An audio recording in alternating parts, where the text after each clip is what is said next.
Coast, East, West, small, small liberal arts, small, selective.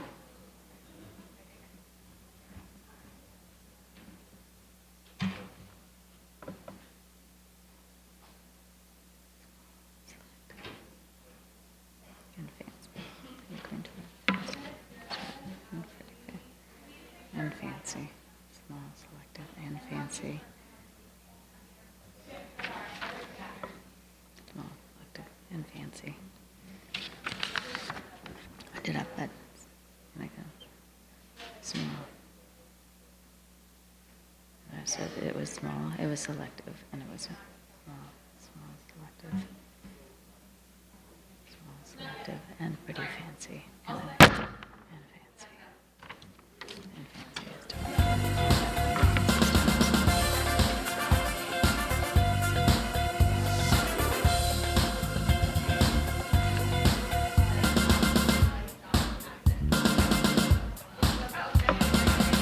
Let's begin the story of one speaking straight. Tavares Sanders was a kid from the south side of Chicago who ended up at the small, selective, and definitely fancy. And then Tavares. What's that? Yeah.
Ladies and gentlemen, please welcome to the stage Atlantic Live President Margaret Lowe Smith.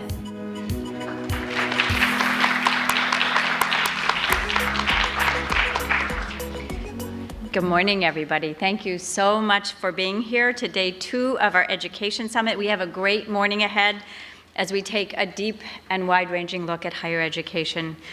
One of my favorite books about college is by the late education editor Lauren Pope. It's called Colleges That Changed Lives. My copy was completely dog-eared by the time my kids went to school.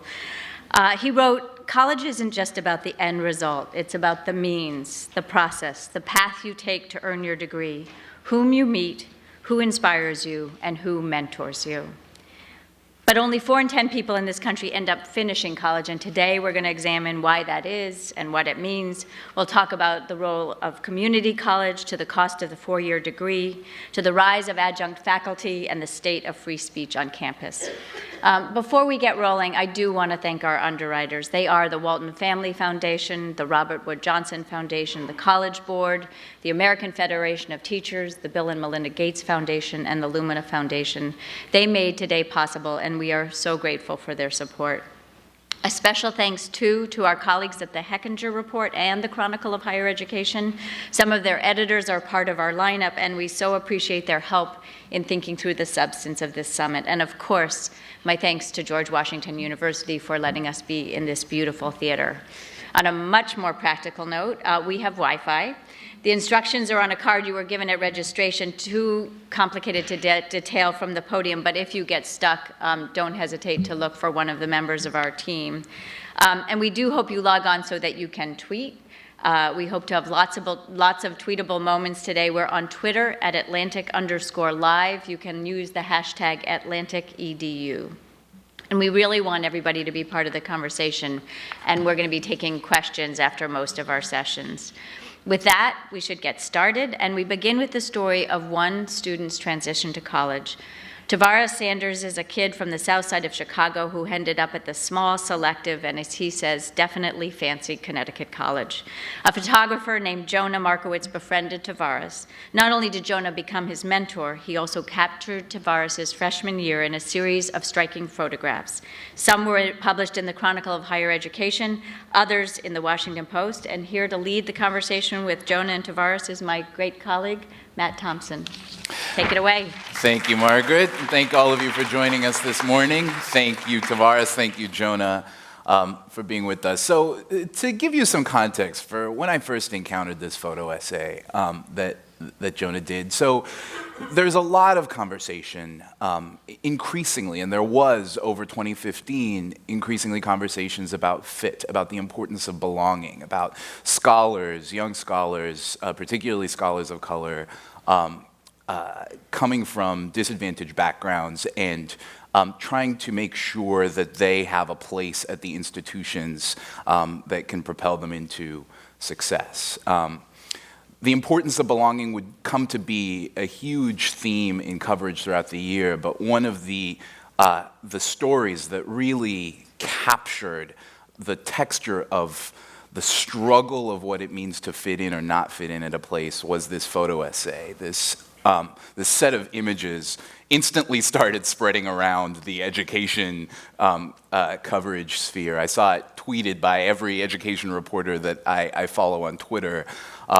This set of photos of Tavares in his first year at Connecticut College, having been transplanted there from the south side of Chicago. The images, which we'll walk through in a second, are extraordinary, and they tell a story that I think will come across quite vividly. And I'll ask in a moment Jonah to walk through those photos.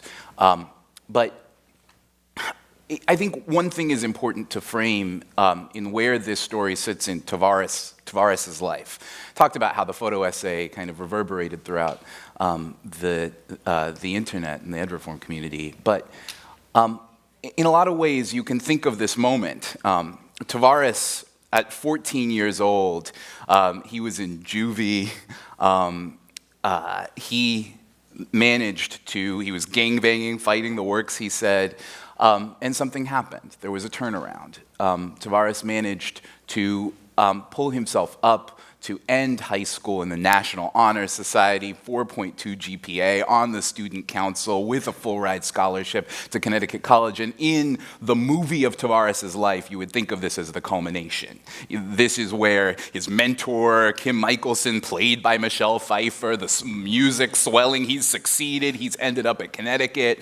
But in fact, it is a stage in the journey. Graduation from high school at that height was the stage in the journey. And then he brought himself to Connecticut. And the journey continues, and the struggle continues. Let's look at these photos for a moment. And Jonah, I'd ask you to just say a few words about each one and where it sits. Sure. So part of the issue for me as a photographer was coming into this story at this stage of the journey, and I needed to represent sort of the south side of Chicago and where Tavares came from. So this first set of images is from the south side of Chicago. This one in particular, sort of him looking warily outside the window of a car. Oops, sorry, can we go back one image? I accidentally skipped over one.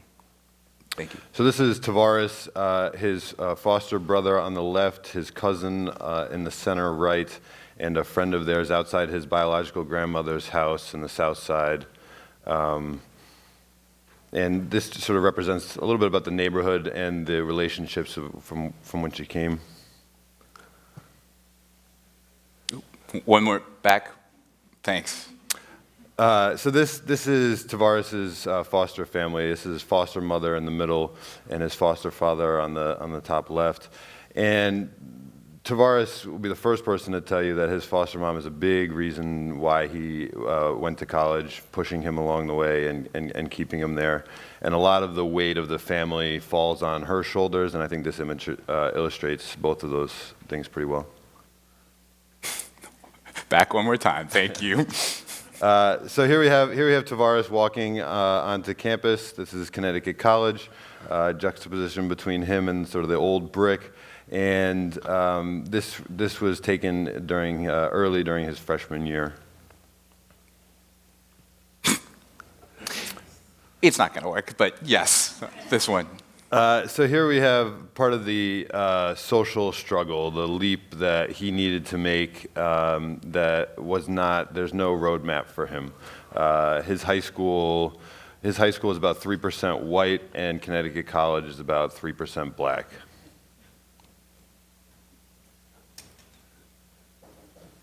So aside from the social issues, obviously the academics were a big issue too. He had never written papers like he was being asked to write, and so there's a big struggle there. Without getting into too much detail, there's a big struggle academically to get up to the academic vigor of a place like Connecticut College. I want to dwell on this next image for a moment, because you said when you captured this one, you knew that you had made an important photo. Yeah, this is one of my favorite images because the piece is so mental. It's so difficult to sort of represent in photographs because a lot of what's going on, a lot of the issues that are sort of bearing down on Tavares are not photographable. They're not visual. So I really worked hard to sort of visualize his headspace. And so that's why this image is one of my favorites in the piece, because it sort of it hits strikes a lot of those chords.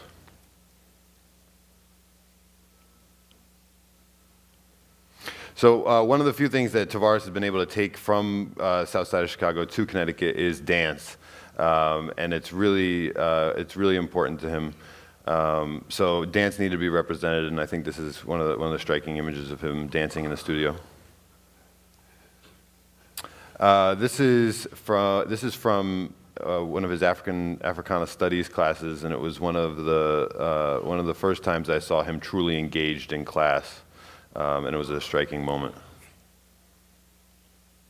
And here's the final image of this edit, and this sort of encapsulates a little bit about his road, the ongoing journey, and that this story isn't really over. And he has this sort of, this eye on graduation and this eye on the prize, but that the struggle is not really over. Awesome. Thank you so much for that, Jonah. And now, Tavares, we're going to stop awkwardly talking about you, and I'm going to talk to you for a few minutes. Connecticut, college. You're on the south side of Chicago. You've done a tour. You've mentioned you'd spent a couple weeks at Emory. You did a tour of a couple other colleges. And you chose Connecticut College. What drew you there, first of all? It was a program called Genesis. It's for high school students who want to learn about colleges, and I ended up going to Connecticut College.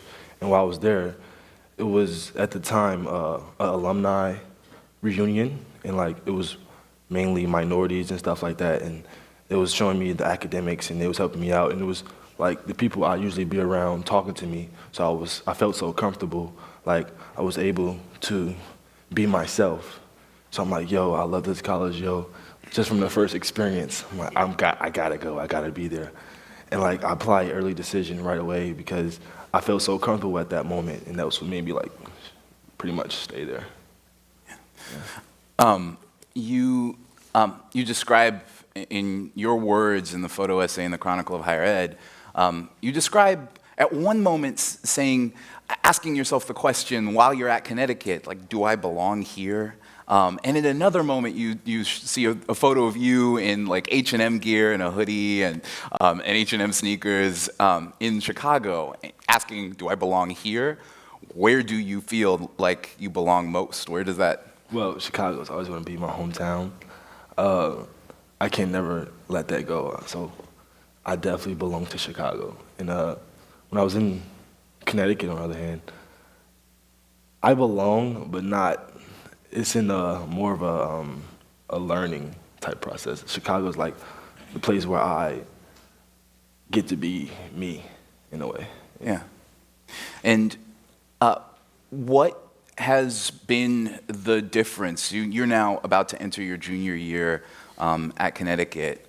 What's changed for you? And what remains the same, I guess? Well, I still feel awkward being on college because, it's not the type of crowd I hang around with or be with. But I've been able to do academics. I've been able to get through it and understand more because of the help I have to force myself to ask. I'm not the person who usually asks for help because I was always used to doing things on my own. But I feel I'm able to like adapt and also talk to people more, like socialize better because of being there for 2 years. So those are two things that strongly I feel has been,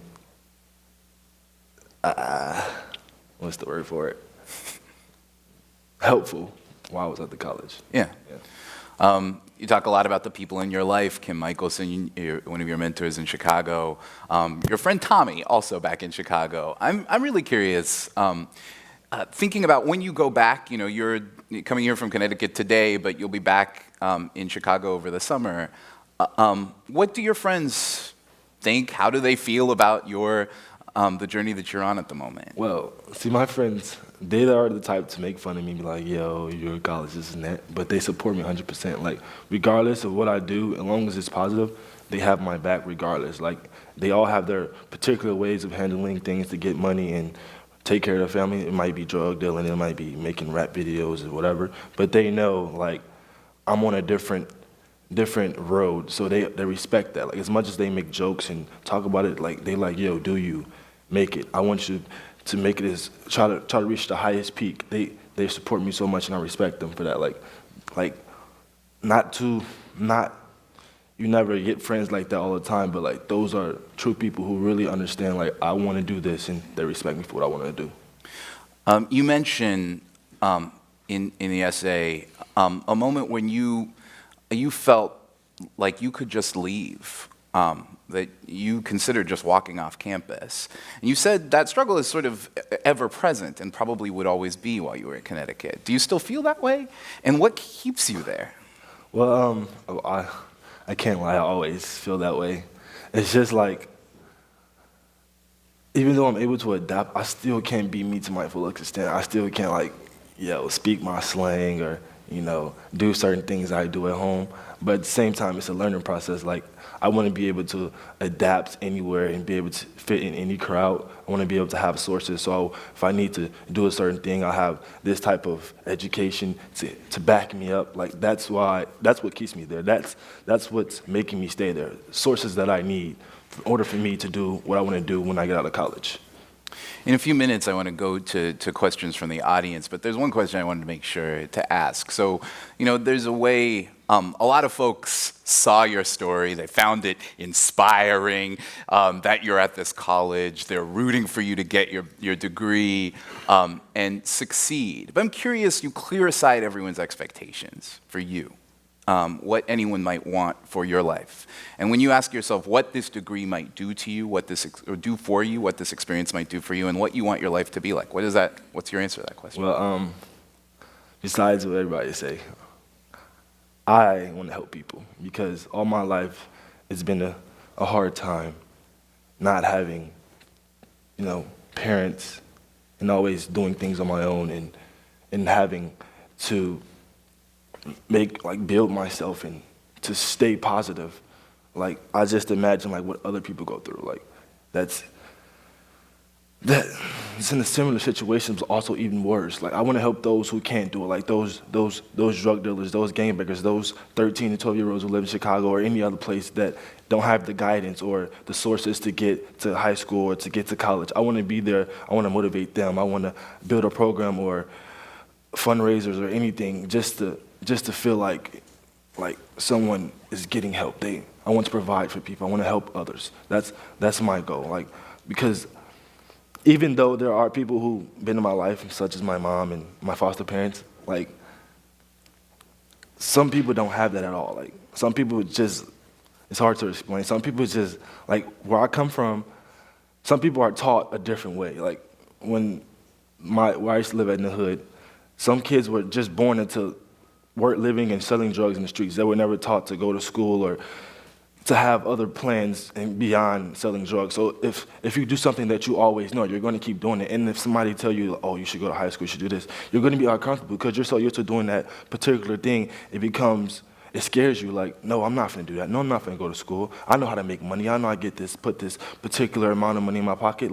If I'm getting money and I'm taking care of my family in a bad way, and I know that's the only way I can do it, and I'm keep getting money, why would I want to change for someone else or be successful when I know I keep making money?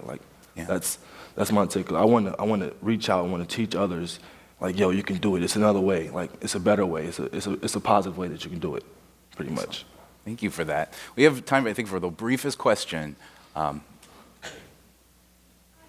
Leah Haskins from the advisory board company, specifically Education Advisory Board. So I want to thank you for sharing your story, especially about some of the struggles you encountered, feeling different on campus. And I want to know, besides just increasing minority enrollment, what resources would you have really benefited from once you actually got on campus as a minority student? What do you think that these predominantly white institutions should be keeping in mind when bringing in more diverse student bodies?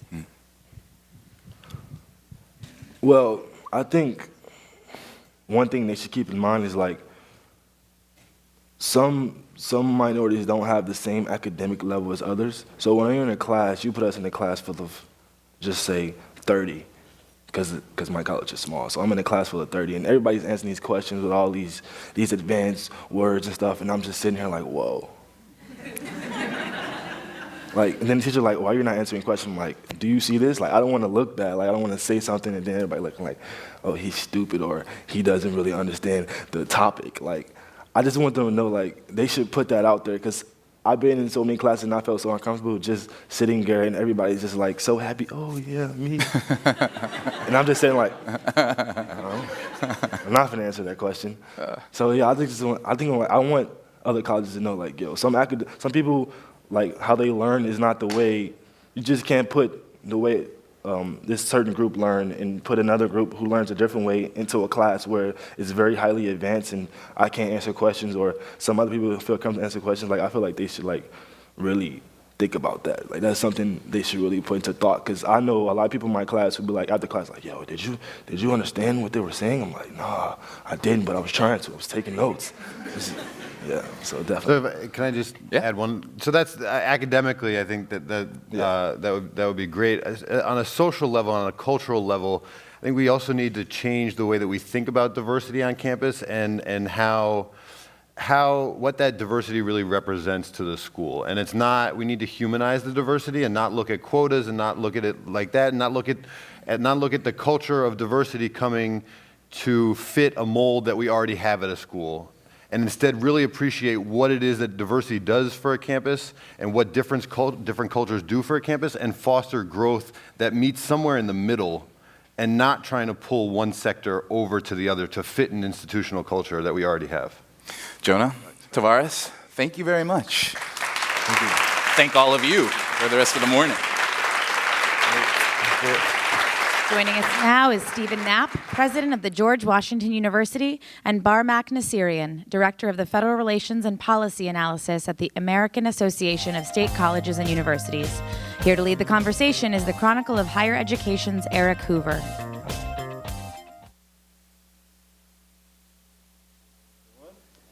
Morning, Dr. Knapp. Morning. Barmak, thank you for joining us here today. So, after 15 years of covering higher education, particularly college admissions and the path to college, I'm often struck with a sense of deja vu.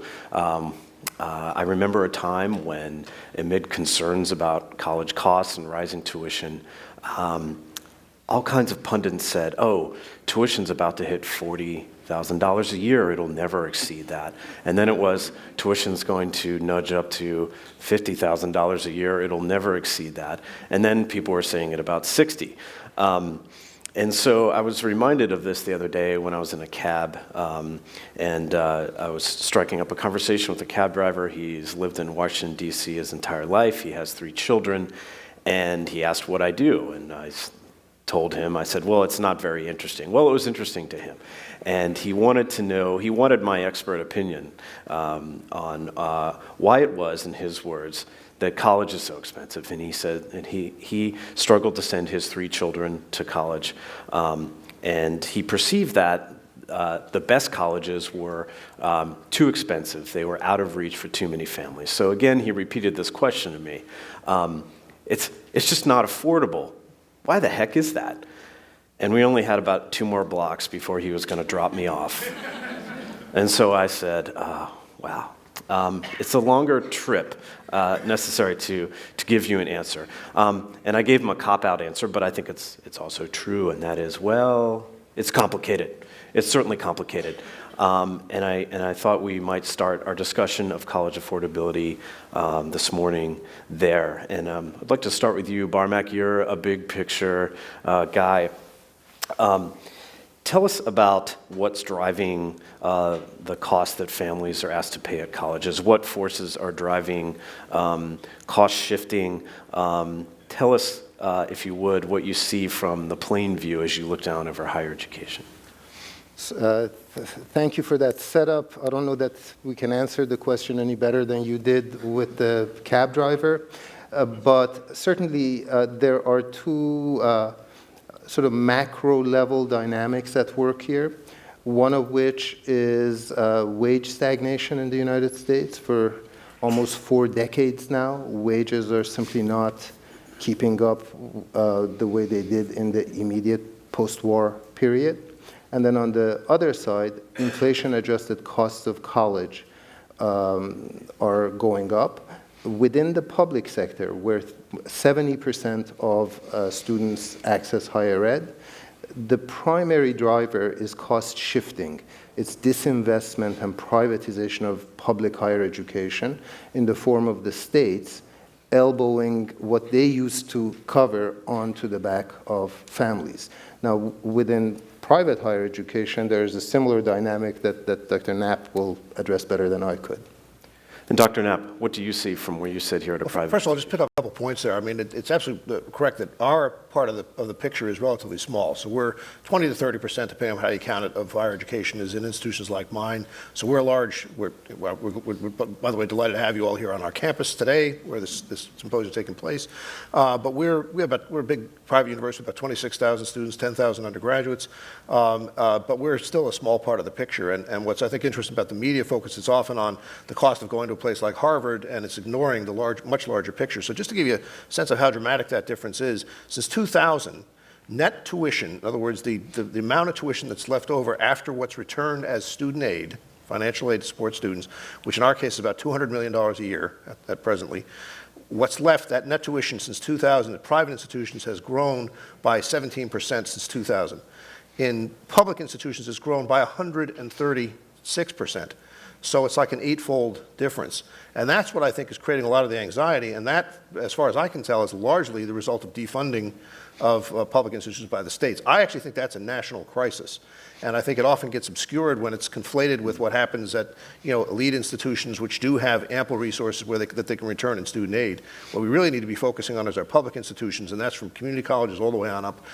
And we have to align those more with the strategies of our private institutions so we have more of a seamless relationship. We're doing a lot more in terms of articulation with community colleges to support students who come from that. I don't know if you got the card from that taxi driver that you work with, but I'd love to have a chance to talk to him about opportunities for his children. What we're doing right now in Washington, D.C. is we're going out and helping families identify sources of student aid wherever they want to go to college, whether they want to come to George Washington. We do support a certain number of students every year with full scholarships to graduate from D.C. schools. We're very proud of that program. It's a Trachtenberg Scholarship Program.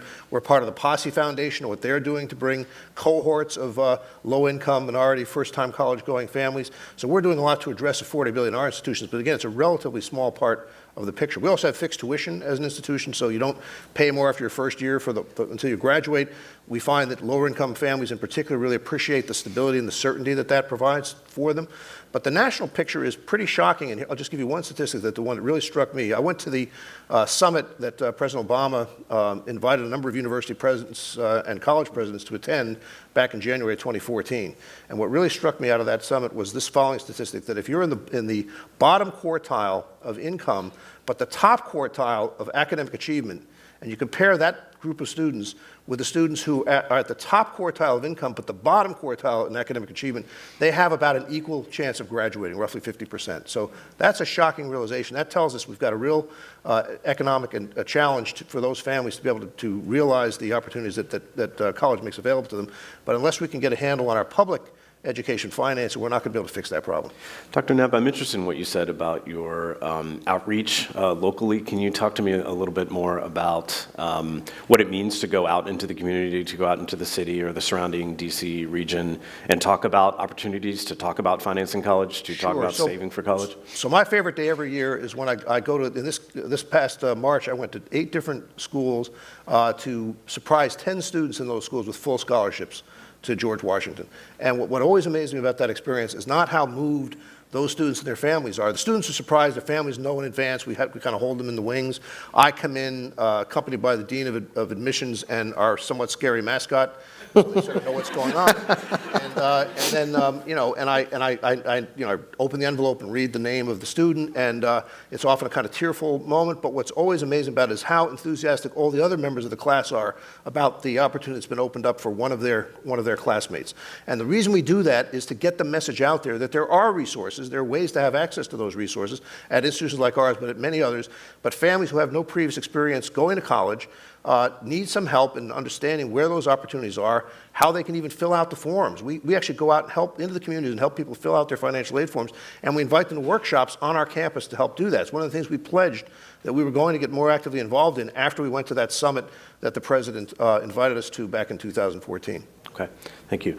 I think when I talk to families of students who are on the verge of going to college, I think there is a lot of concern, despite all of the good points you're making, about how much all of this is going to cost. To many families, it seems like a lot of money. And then this question, just like the cab driver wanted to know, what's behind all this? What are these mysterious forces that are shaping what my wife and I are going to have to pay to send our children to college? I think a natural, for better or worse, a natural tendency people have is to say, well, who's to blame for for what this costs, whether it costs more or less than people might perceive at a given institution. And when I went looking for answers, as I often do, imperfect answers, I found a piece that received a lot of attention that was published by the Chronicle recently, and it's written by a former college president. And he writes, "Much, but certainly not all, of the much maligned administrative bloat is driven by external forces, societal demands, and regulations from the federal government, the states, the NCAA, accreditors, and insurers." Okay, is that right? Does that take colleges off the hook? What's he saying there? Can you tell us about those observations? Administrative bloat is your... No. My bailiwick.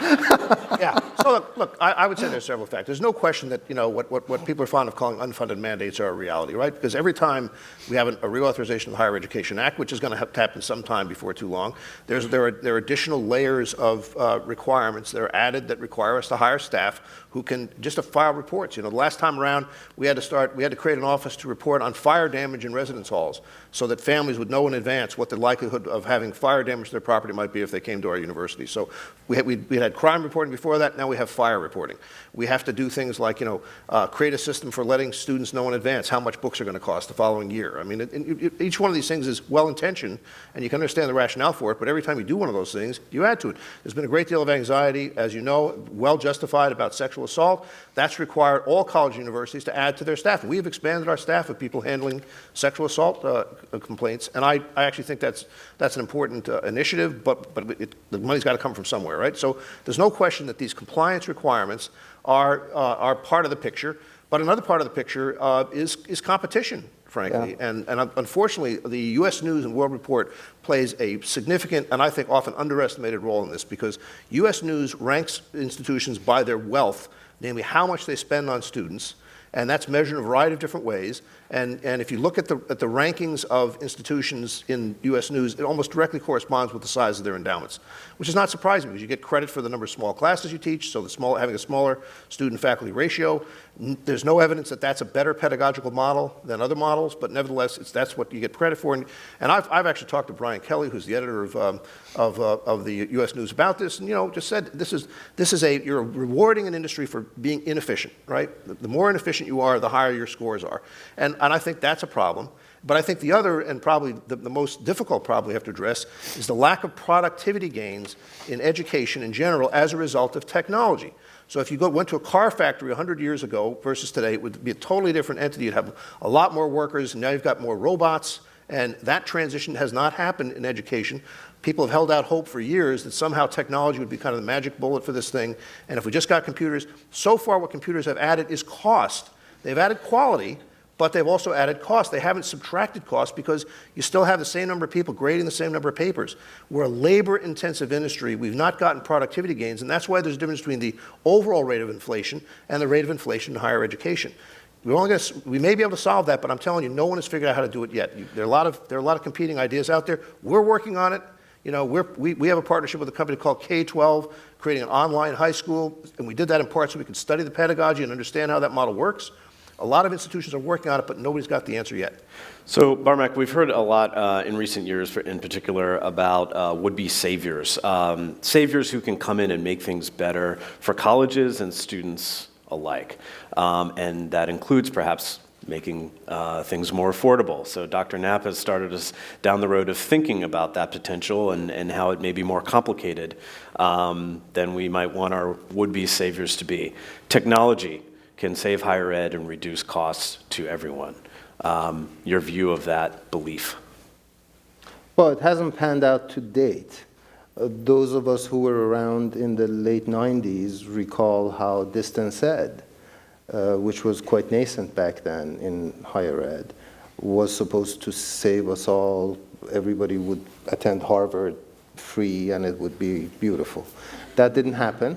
What it did do is it unleashed about a decade of fraud in the for-profit sector, which took those promises to the bank. Only recently has legitimate higher ed really begun to scale up. We'll see how it goes, but I think Dr. Knapp is absolutely right. There is that sort of industrial production model where automation saves you labor simply doesn't work in higher ed. So I tend to be skeptical. I think there is a lot of wishful thinking about cost. The way so much of it is going right now is promises of so-called competency-based education, which is the idea of, it's kind of postmodern, it eliminates faculty. here's the calculus book, here's the curriculum, and come back and take a standardized test, is the sort of oversimplified variant of it. It can be legitimate in some fields. I don't know that there are any single sort of panaceas out there, but hopefully technology will contribute to cost containment. The other piece of it that you and I chatted about a bit is, let's also, who are the bad guys here? Yeah, there's administrative bloat driven by mandates. There's administrative bloat driven by competition and a race without a finish in terms of attempting to outdo the competition down the street. But we've seen the enemy and he is us.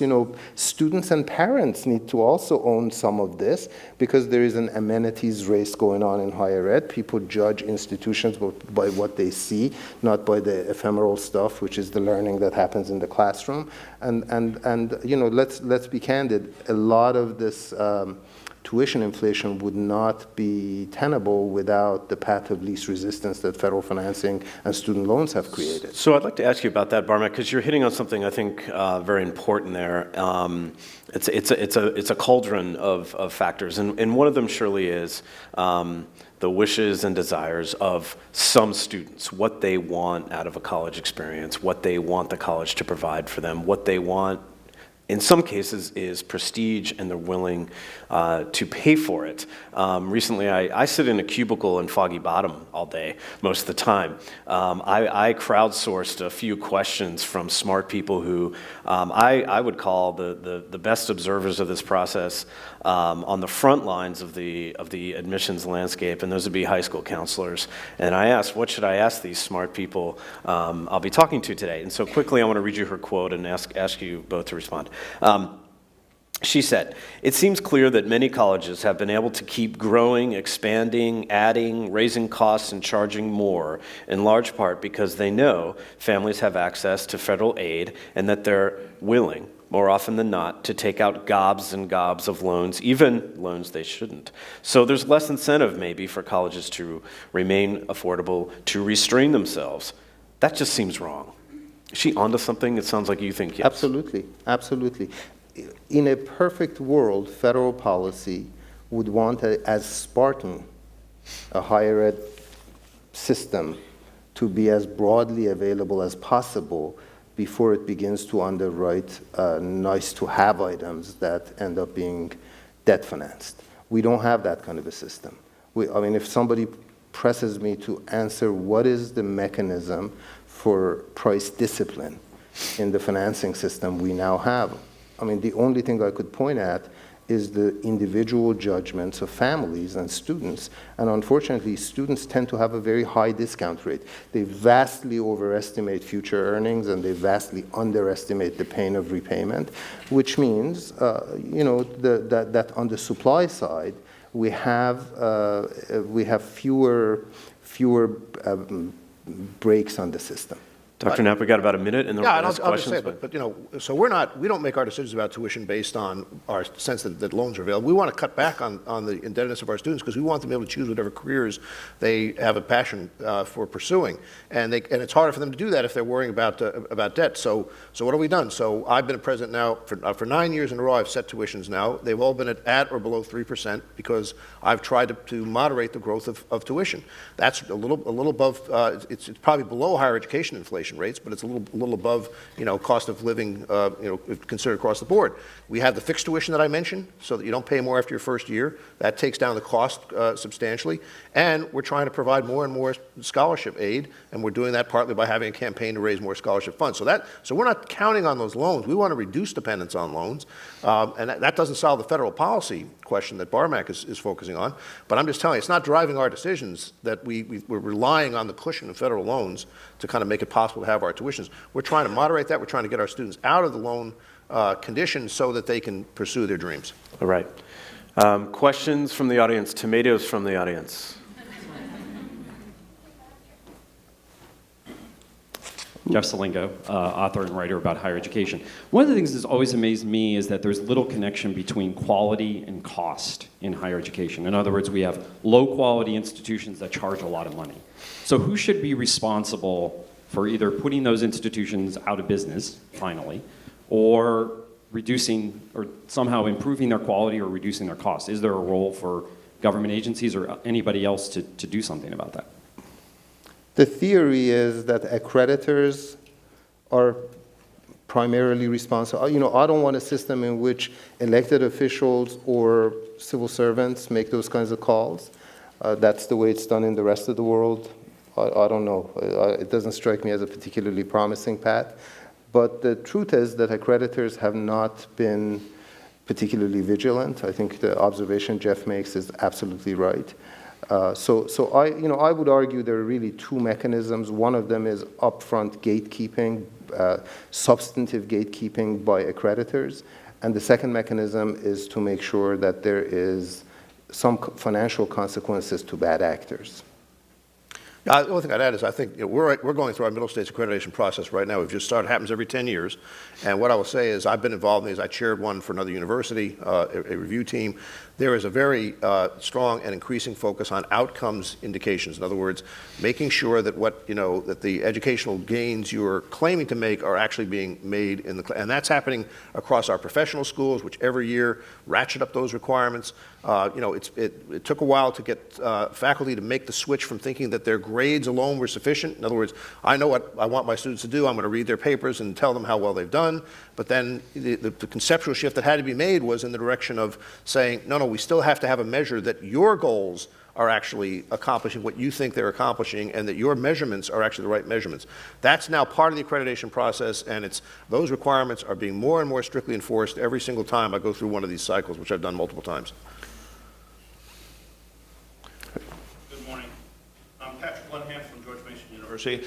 Both of you have mentioned technology, and I'd like to know if you have a process or a way that you make sure that when you do invest in technology, you get a return on investment, especially in a labor-intensive environment. I don't know that you do. I think much of it is really related to improving quality, not so much savings. I do believe in evaluating your investment. So to the extent that institutions are investing in technology, I do hope that they keep an eye on outcomes. The challenge in most of these things is the temporal disconnect. It's that you make the investment today, and sometimes it's 2 decades later that you actually get the answer whether it worked or not. So right now we do think that computerization adds a lot of value to the student's experience. It actually means more time engagement by faculty members, not less, because they have to now answer emails at 3 o'clock in the morning, or maybe not even emails, maybe tweets or something at 3 o'clock in the morning they didn't have to worry about in past years. And in fact, we find that right now the production of costs of online education, we actually have some full degree programs that are entirely available online. They're actually more expensive to produce than our face-to-face instruction. On the other hand, we have some great examples that I think are promising for the future. I'll just give you one. Our School of Nursing has an arrangement with all the community colleges across the Commonwealth of Virginia that any student who gets a associate's degree, 2-year degree from those community colleges and is qualified to do so can work toward a bachelor's degree in nursing, remaining in his or her community. This actually is a great help to rural communities that are having a hard time building and maintaining a primary care workforce. They don't have to move to Washington. They don't have to move to our Virginia campus. They can take those anywhere they want in Virginia. Some of that is face-to-face instruction. It's a hybrid program where most of the instruction is online. That is really value added through computerization. It enables us to reach students we would not otherwise have been able to reach and to accomplish some things we wouldn't have otherwise been able to accomplish. Whether that it can be scaled up to other kinds of programs, we don't know. It's still an experiment at this point, and I think there are a lot of experiments, as I said earlier, going on. None of them have proven to be an across-the-board solution to the problem of the cost of higher education. Dr. Knapp, Barmack, thank you. Thank you, ladies and gentlemen. Thank you so much. All right. We're going to go this way. Please welcome Marissa Allison, Research Fellow at New Faculty Majority, John Curtis, Director of Research at the American Sociological Association, and Wanda Evans Brewer, Adjunct Professor at Concordia University, Chicago. Joining them on stage is the Hechinger Report's John Marcus. Good morning. As we talk about the cost of college, one of the most contentious ways that universities and colleges have been responding to that has been with the shift toward adjunct or contingent faculty, part-time faculty, and which is going to be the subject of our panel now. To start, I wanted to ask John Curtis, who's done a lot of research into this topic, to lay out for us exactly how dramatic has been the shift toward contingent faculty. Right. So unfortunately, we don't have really good data because there just aren't data being collected about who the faculty are and how they're employed and their backgrounds. And we haven't had solid data for probably about 10 years, but the very basic counts that we have indicate that about 76% of the people who are teaching in colleges and universities are employed contingently in one form or another. They're either part-time, teaching on a course-by-course basis, or they may be full-time, but they're not on a tenure track. They're on yearly contracts that might be renewed, might not be renewed. We have graduate students who are teaching an increasing number of courses, even though they're working on their own educational programs. And we have a variety of different combinations in different situations. But it's a very large number. It's been the majority of the faculty who are teaching for some time now. And I guess the question is whether there's any end to that, whether we're moving toward an entirely contingent faculty. Can you tell us also how that's changed over time? It has shifted quite a bit over, say, 30 years. It used to be that in a lot of colleges and universities, the majority were full-time tenured or tenure-track faculty members. There's been an increasing use of part-time faculty, and that's where some of the difficulty comes in counting, because the part-time faculty members, often referred to as adjunct, are teaching a course here and a course there, and they may move between campuses. And they're here one semester and they're someplace else the next semester, they have another job. So there really has been a shift over the course of probably 3 decades or so.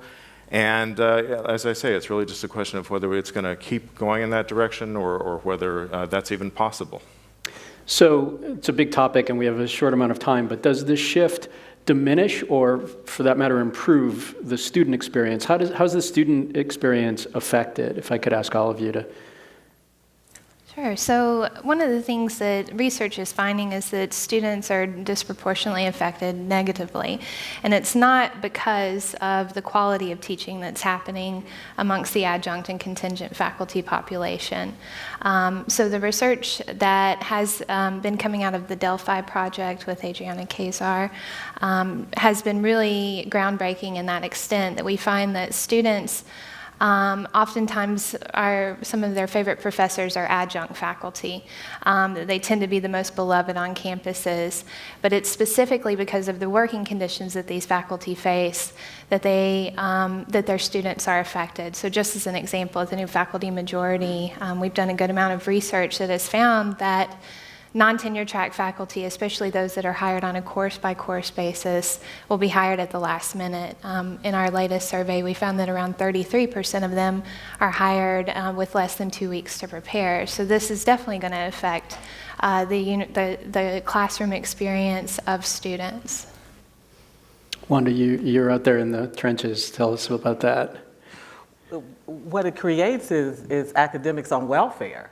And the idea that you would be double mastered, have an MBA, have a PhD, and actually need a medical card, need a link card, need Action for Children, qualify for Section 8, there's something wrong with that. Because ideally, and this is why you're teaching, ideally you've played fair, you've gone to school, you stayed out of the criminal justice system, you did not become a baby making machine if you're a woman, whatever it is that society says makes you qualified to be a contributing person in society, you're a professor and you're scrambling, you're in the same lines with individuals that may not have made those same choices and definitely didn't make the financial sacrifices you make when you take on these loans that you actually can't pay, which also keeps you in welfare. And how does that affect your students? Well, it affects them because you're split. You're never quite there.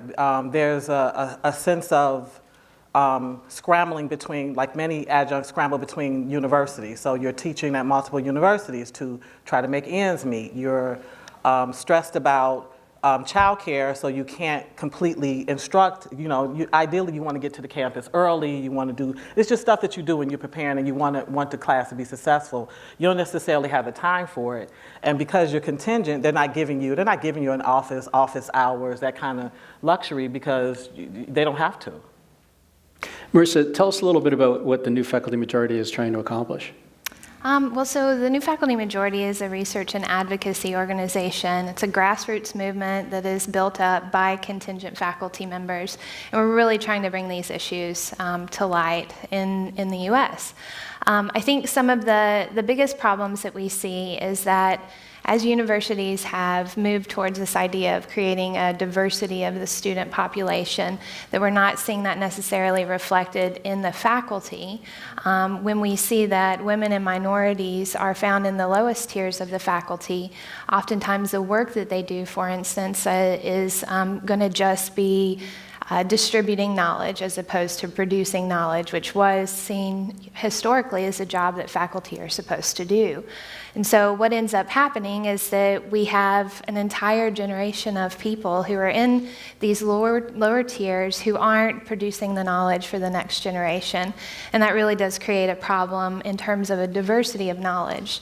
So we see on college campuses that people are, protesting, talking about the co-optation of diversity, where we're not just referring to needing a diversity of students, but the faculty need to reflect the diversity of the student body as well, and they need to be fully supported to be able to do that. So we've been hearing a lot lately about organizing efforts, unionizing efforts among adjuncts, many of them successful, that have resulted in higher pay and benefits in many cases. How does that fit in with the sort of broader questions that we've been discussing all morning about college costs? Does it threaten to further increase college costs, further transform the college-going experience, and for better or worse? Anyone that wants to? Well, if I might mention that in terms of the cost of higher education, one of the problems has been that what's been driving up the price of tuition, for example, is not what faculty are being paid. Right. What we've been talking about with the shift toward more part-time faculty on short-term contracts, they're not being paid huge sums of money. What's been driving up the costs are things like administrative costs, investment in buildings, and a number of other amenities that aren't related directly to instruction and to the educational experience.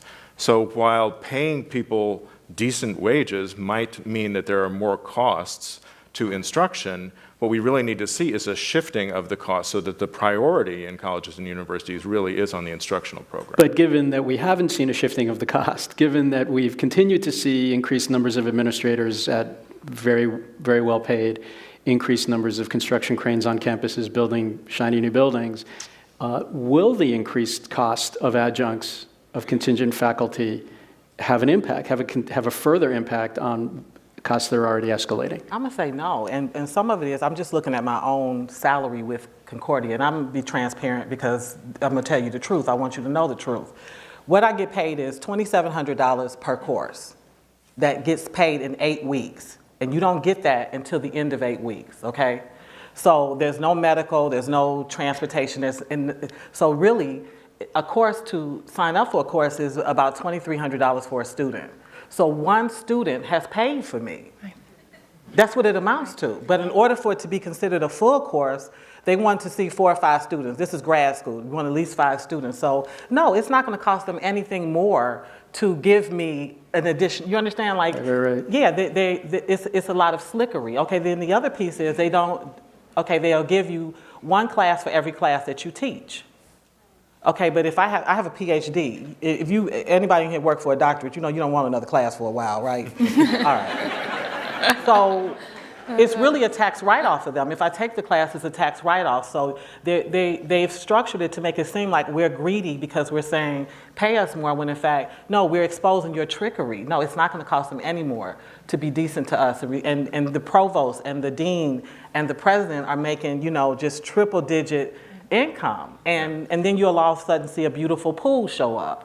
Or, you understand, or they have the greatest athlete. That's really where the money is going. So that we can understand a situation of an adjunct, tell us how many courses you teach at $2,700? Well, it depends, because it's contingent, right? If the full-time faculty decide they're keeping all their stuff, nothing.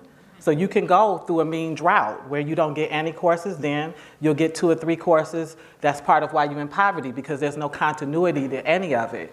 Right now, I'm teaching 1 course, and that's the end of it. There was initially 2 courses.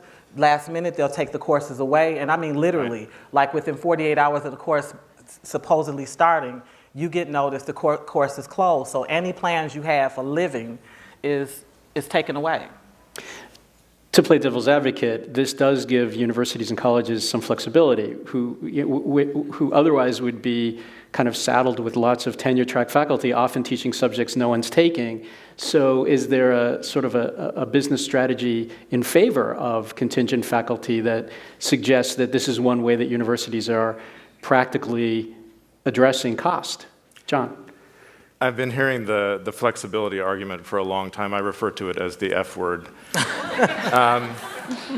The reality is that most faculty in contingent positions are teaching introductory courses, and there's strong demand for those courses. Always. They're large, multiple sections, and so the idea of flexibility is, I think it's really just a red herring. There aren't that many shifts.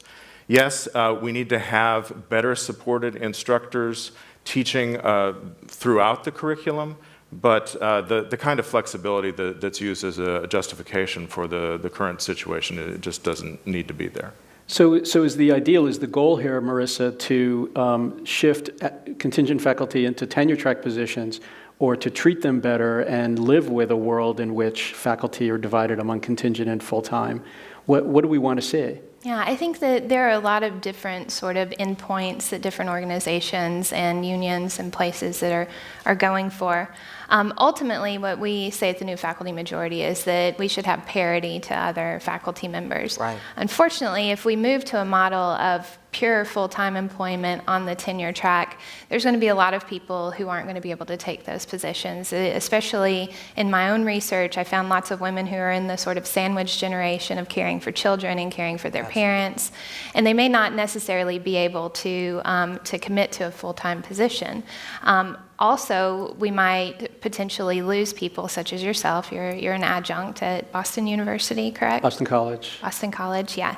And so I think there's a lot of people who have a lot of really great work experience who students want to see in the classroom, and they want to get that sort of lived experience that they've had. And so I think going towards the full just tenure model is not the right thing, but going towards pay parity, making sure that faculty have equal parity in terms of their insurance benefits, retirement, all of that will go a long way to help. And can I add a thought? Please. We should get the option. Like, adjuncts don't get the option of even being invited to become tenure. So that's part of the problem. So yeah, I absolutely agree with everything that you said, but the option is completely taken away. You are just going to get these classes. You're just going to teach. They don't even let you know when faculty is retiring or when a position opens up, because they don't want you to have it. Like, you go in there and teach this little class and you be quiet. And that's really the attitude. So go ahead. I was going to say, and in fact, the more we know, I'm a PhD student, and we know the more that we teach at an adjunct basis, the less likely we are to get a tenure track job. So the more experience you have in the classroom actually works against you in academia, which is a big problem for the next generation of scholars. Something else that's interesting that I've watched through the organizing process among contingent faculty is that there was initially a lot of pushback from full-time tenured faculty. They didn't really see it as in their interest to support contingent faculty, and that appears to have changed. Why is that? I would definitely say is that there is a recognition that there's a disinvestment across the board for all faculty. When you see tenure track jobs come open in my field, they may start out at $50,000, which isn't a huge gold mine necessarily, especially when you're facing 6 figures worth of student loan debt, like many people who are coming out of PhD programs. So rather than seeing full-time positions, tenure-track positions is in opposition. We're all in this battle together. I think faculty overall want a better experience for students in the classrooms. They recognize that as they become the smaller amount, the 25% of faculty now, that it's really in the best interest of all faculty to unite together. We're going to invite questions in just a moment, but let me take our conversation full circle to how we started. Will better employment situations, benefits, higher pay, will those address the shortcomings of the student experience that come from adjuncts not being available on campus, not having office hours? Will those not being able necessarily to contribute to the degree that we'd like to improve retention and completion, which are two important issues in higher ed? John?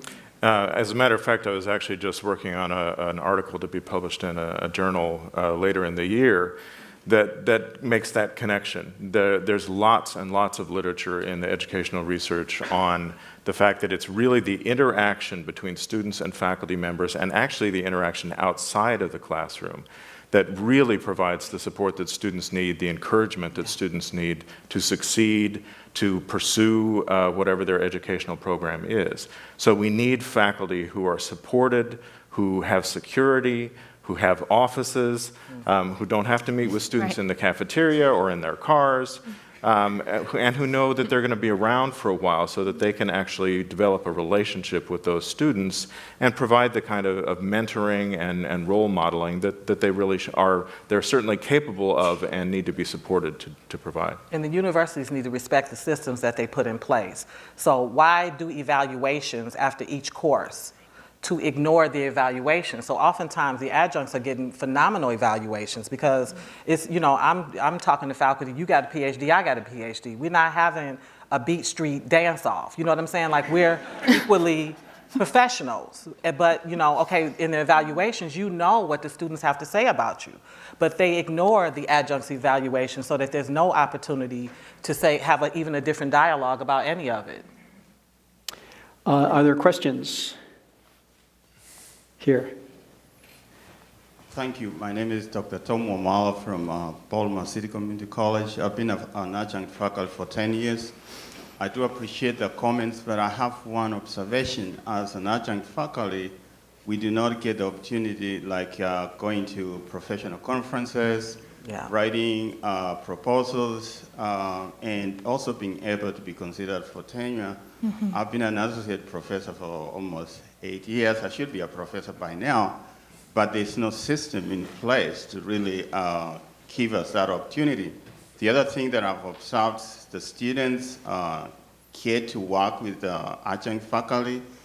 Technology can also help. I do have like a 2-hour every week to meet with students if they come to my live chat. So that's one way we can also provide that requirement. Some of you are saying you do not have an office, but you can use technology to do that. As far as pay, you don't get an increment, you know, like the tenured faculty, and all those things are there, but we do contribute, and I believe we have more adjuncts. If you go to any university or college, we have more adjuncts than the full-time. Thank you. Question here.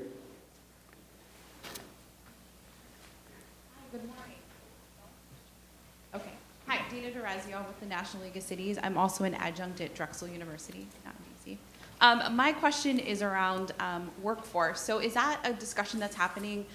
So from my experience being in the classroom and also in the workforce, and we keep talking about the connection, right? So using that as a leverage point for adjuncts, that we have a foot in both worlds. So I was just curious in terms of what that means for our students in terms of networking, connections, things of that nature, because I find that I'm in a really unique position to provide that for my students. And so I was curious if that's part of the conversation in terms of how we can view adjuncts in a different light. If I might, that's also been a discussion point for quite a while, and there certainly are advantages for individuals who are in professional positions that they can bring some of that experience into the classroom with them. The flip side of that is that when you get the proportions that we're looking at these days, when you have such a large proportion of the teaching faculty who are just not engaged in things like building the curriculum, Right. who aren't going to be around from semester to semester. They're here a semester, they're gone a semester. They're not sitting in the department meetings to talk about what's going on with the students. They're not provided the support the gentleman was talking about. They don't get to attend professional conferences. So it really is a matter of, yes, there can be insights that can be brought in from professionals like John into the classroom based on their experience, but it needs to be in the context of better support for really working as professionals. And then I don't believe you give it all away. I don't. And we do it naturally as academics and intellectuals. If you really want the best in your classes, you're going to do some of that anyway. But you should not expect to give it all away. My intellectual property matters. $100,000 worth of loans is not for me to walk up to you and just crack-a-jack box my education for you. No. Like, I invested, and you pay for that investment. That's the way it really should work. That respect should be there. One quick question of mine to pick up on John's statistics earlier. I'm just wondering how many people in this room are adjuncts? Wow. So that gives you an idea of the extent to which this has become a huge sort of subculture of the higher education sector. Other questions? Right here. Yes, thank you. I'm Carol Smoots with Pierce Atwood. It appears to me that what we have here, and this is somewhat new information to me, is sort of a white-collar sweatshop of the 21st century. And I'm just wondering why you guys aren't in the street. Why aren't you following the same tactics that were used in the labor movement almost 100 years ago or over 100 years ago to bring attention and to require change? This is completely unfair. Well, actually, that's how I came to be even more vocal. I was already sort of squawking in my own little area, but I met SEIU, and they were doing the whole Fight for 15 and sort of aligning, the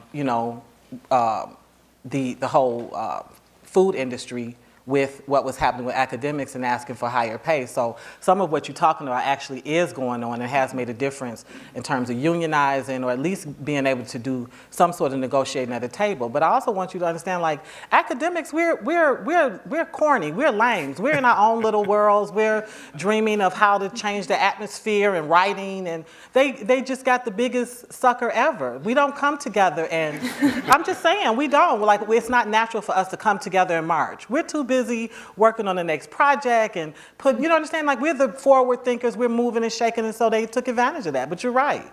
Although, in fact, SEIU and other unions have seen contingent faculty as a big growth sector for organizing activities. There's a lot of activism going on now, and in fact, the discussion is much more public than it was, say, 10 years ago, and organizations like New Faculty Majority have a lot to do with that. In the very few seconds we have left, Wanda, may I ask you to share with the audience what your plans are? Well, I'm planning to teach abroad.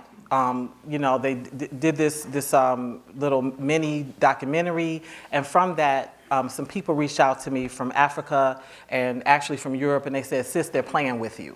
If you were in Europe, if you were in Africa, they would scoop you up. They would love to have you. And so hopefully Friday I'll find out if I have a teaching position in Ghana. Otherwise, it'll be South Africa. But I've given up for a time on this toxic American landscape, the way it treats its professionals. And I want to stay, I truly believe that education is the noblest of professions. And I need to take my skill set and my academics someplace else and let it be respected. Well, with that commentary, thank you and good luck to you, Dr. Evans-Brewer, John Curtis.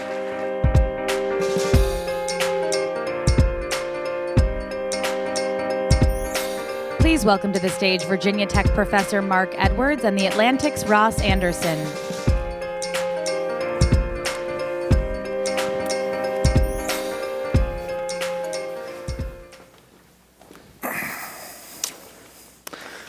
Mark, you are a busy guy. Say the least. Yeah. About a decade ago, you blew the whistle on Washington's water problem. And then you did the really sort of important science that blew the whistle on Flint's water problem. And just this week, you've been feuding with Mark Ruffalo. Can you tell us a little bit about that? Yeah, where do I find the time, huh? Well, I mean, starting with the most recent event, I mean, it was very disheartening, but actors have been coming to Flint and by and large been giving their moral support and bottled water. And one actor, Mr. Ruffalo, came to town and sort of became an opportunist, a pseudoscientist, and he started telling people just outrageous things about the safety of their water. He claimed that you could breathe lead from water in the showers and that residents were in danger from that, that the chemical that the CDC and EPA and everyone agreed was necessary to fix Flint's pipes would give people low blood pressure. And they started a new technology that measured chloroform in showers, and they issued press releases saying they found dangerous chemicals in Flint water heaters, and these are the same chemicals we've known about for 40 years, and we have regulations to protect people. So unfortunately, I saw the harm that this was doing to people. Moms were calling me in Flint and saying that they weren't letting their kids wash their hands or take baths, and there was a spike in gastrointestinal upset. The emergency response has been delayed because federal employees are running around responding to these pseudoscientific claims. And I tried to reason with them for a month and get them to retract their false statements, and they were not reasonable people, so I had to call them out on my webpage. Yeah. This sort of gets to the heart of what we're here to talk about today, which is science as a public good and really the public integrity of science. Absolutely. And I thought to anchor that discussion, I wanted to hear from you, just in a general sense, what is science for? And after you've sort of told us what science is for, why is it the kind of thing that we should fund publicly? Well, I think there's an ideal, and the ideal is that scientists should be seeking the truth and trying to help people.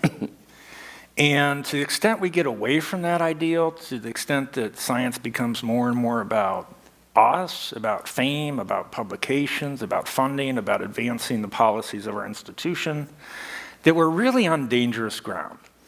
Because at some point, the public begins to realize that we are about us, that we do not have the public's best interest at heart. And that's very dangerous because science has advanced hand in hand with civilization through what I call the virtuous cycle, wherein the public has supported us, given us funding. We, in return, have given them truth, improved lives, improved products, and in general, they've been appreciative, and they've continued the cycle. Mm-hmm. And the second they start thinking that we're more like a business, we're more in it for ourselves, that cycle is in danger. And that's what I speak of. Yeah. What are the current aspects of our funding system now that make it so that sort of the public doesn't trust us as much? You know, part of this, we've done it to ourselves. When I came into academia, indeed, it was in a time when publications and funding were starting to become important as metrics that we measured each other by. When you judge who's better in a field, who should get promotions, who should get tenure. What are the things we look at today? It's how much funding did you bring in? How many papers have you published? The fame aspect of it. And of course, this has always been there. This is nothing new. But it was never such a driving part of the equation as it is today. I recently did a survey of professors in the 1950s, 1960s. These are National Academy of Engineering, National Academy of Science people. I said, how did you decide who was better, back in the day? And they said, it is crazy. I mean, we never talked about dollars. We never talked about who had the most papers. We sat around and we asked who was doing the most good for the world. And they were just shocked. And when they go to conferences today that people are introduced, when here's so-and-so, 200 papers, over 200 million, over $20 million of research, and so a lot of this we have done to ourselves through these perverse metrics, incentives, financial targets that we're all seeking.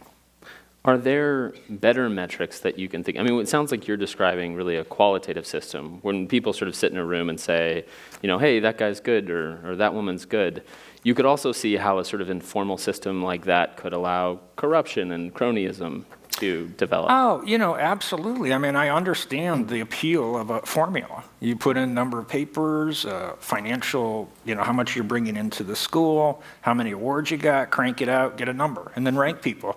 I've seen spreadsheets that do that. It's, you know, so I understand the appeal, especially to scientists and engineers who are just so quantitative. But, you know, at the end of the day, is that giving you a meaningful number? Is that what we value? And I guess it is, unfortunately. So yes, you do have to get, I think, into the weeds of discussing what is the value of this person's work to the world, seriously. You said that there's been some areas in the sciences that have been overfunded because there's quote unquote sort of the sexy areas. What are some of those that are sort of receiving too much funding just because of sort of flash and appeal? Okay. Well, I'm not going to mention those names because I still want to have a career in Should I? as an engineer. I'm not crazy, okay? Yeah. But, you know, we have this funding model because we're competing with funding for other areas of society. And the grants people who run these agencies, they need to sell things to Congress. And you need to sell, oh, this is the new era. You are going to reinvent and transform the U.S. economy. This is the new buzzword. That's the new buzzword. That's the new buzzword. And these come down to us in this top-down model to the point where about 70% of the grants we write, you have to spout these buzzwords to even be in the game. If you are not in this top-down world, you're not going to be competitive. And so is that the best model? It's certainly one model. I support it. But too much of our money has been devoted, too much of our funding is being devoted to these top-down models, and too little of our funding is being devoted to bottom-up models, where scientists are out in the world working with normal people, learning from people about their problems, and then discovering new areas of research and benefiting from their insights. So we need more of a balance, I think. Another issue that you've highlighted is the funding for science based on potential future IP revenues for the university. And you've specifically said that this is part of running a university almost as a business model. Exactly. And I wondered that if we had let's say the dean of a prestigious research university up here, what would she tell us? You know, might she say, hey, look, we have brought more money in for scientific research this way than ever before? Yeah, I mean, there's this idea that if we invest more in work that creates intellectual property, patents, you can create this revenue stream that not only benefits the professor, but it benefits the institution. And people go, oh, that's a new source of revenue. Who could be against getting a new source of revenue? But first off, how many of those intellectual property offices actually earn more money than they spend? It's a minority. Incredible amounts of money are being wasted on IP. And it's putting forth impediments to research where researchers used to share data more freely. And now it's like, no, I got to get the patent first before I give you this information. That is slowing down scientific progress. And here's the real danger. In the quest for creating this new net revenue, what if we kill the goose that's been giving us the golden eggs, which is the public, which is our relationship with the public? To the extent that the public feels that we're operating as a business, that we're in this for ourselves, they are going to decrease the amount of funding they can give us, and who can blame them? So to some extent, by seeking out these new sources of revenue, I think we are killing the goose that's been giving us the golden egg. And we sit here and we lament that the fact that the public doesn't support us, that the public is giving less and less money to public institutions. And we look at it from the perspective of they're betraying us. But what about our part of this problem? How much of this are we bringing on ourselves? You mentioned earlier that scientists face a sort of perverse set of incentives as they go about their career and they choose what fields they want to research and what projects to pursue. Sure. Can you give me a more tangible sense of that? Like, what does that look like for a young scientist when they're kind of... Well, I mean, anyone who's sought tenure, here's the rules, okay? You either produce according to these metrics or you will be fired, period. You get the requisite number of papers, you bring in that requisite number of research dollars, and how do you do that?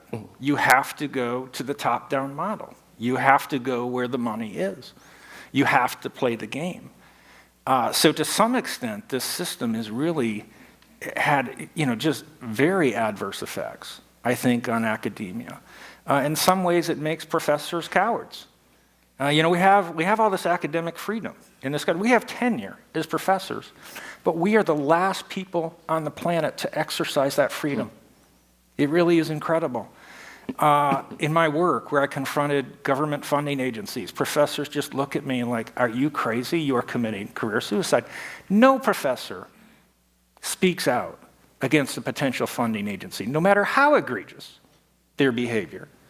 And so that's, part of the reason what happened in DC and Flint is so terrifying, is because the agencies that cause these problems are the environmental policemen that we pay to protect us, and instead they betrayed us. And who's going to call them out on it? Who's going to be crazy enough to do that? Not many people will go that path. Have you seen the funding agencies come around post-DC and Flint? Is there now money flowing into your area of research? Well, it's fascinating because when I called out Ruffalo, I actually had to protect the people that I've been fighting. But in their defense, the bad actors were largely fired. Some of them are, have been indicted or they resigned. And the vast majority of employees at these agencies are good, great people. And I see how hard they're working in Flint to help Flint get back on its feet. So, I did have to defend someone who I was calling out just a few months ago, and it's oddly enough, but what are you going to do? You work with people who are trying to be part of the solution, and you fight people who are part of the problem. And if someone changes their mind, you have to go with them. And anyone who wants to be part of the solution, you got to work with them. Is it possible that we could have a sort of dual system of funding, where you had one side kind of that was explicitly for the public good, and then you had another that was for just more market-based science funding? Yeah, and to some extent, we actually have that now. You might see corporate research parks growing around universities, and to some extent, that's an explicit acknowledgement that part of the business of the school is in this arena that's not in the more idealistic part of science and engineering, where we're creating, where we're helping people in seeking scientific truths. Are there specific fields that you think, outside your own, that suffer in particular from this problem? The one that I'm most concerned about is science and engineering. We have lost a great deal of trust with the public over the years, and this virtuous cycle is being threatened. And if we ever lose that, I really feel in my heart that we could enter a new dark age where some of the knowledge, some of the gains that we've made will be lost because people simply do not trust scientists anymore. And case in point is Flint, where this actor came to town and actually for this period of time had more credibility in the town than the combined weight of the Centers for Disease Control, the EPA, and the state of Michigan. And ultimately, I was the one that had to put on the line to try to bail out their reputation to the point that people would listen to them. So that's scary. You get to that point where some charlatan comes to town and starts spewing out pseudoscience nonsense, and people are listening to them more than the agencies who have the training and knowledge and who are there to protect the public health. Do you see that same phenomena with climate denialism or with the vaccine movement? Absolutely. I mean, to the extent that people have been burned by bad science, to the extent they feel that they have evidence and proof that certain scientists are not working for the public, are not working for truth or the public good, that paints all of us with a bad brush. And, the vast majority of scientists and engineers in this country, I believe, are trustworthy people. But once you reach a tipping point, especially with groups of the population, they say, that scientist did this, they are in it for themselves, they're running their university like a business. Why should we trust you? And so, I've seen it. I've seen scientists who were betrayed by agencies ultimately become these anti-camps, where you almost get a conspiracy mindset, and you just feel science is no longer about truth, science is no longer about protecting the public good. I am going to be against science. Yeah. I want to take a few questions from the audience, and if we call on you, if you do me a favor and state your name and organization. Thanks, Ross. We have a question actually from one of our guests that's watching online. So we have a question via Twitter to start off. If funding was not an issue and there were not political blockages, what national issue would you put more research on? If funding were, okay, so we're really in the science fiction We are, area. yes. Okay.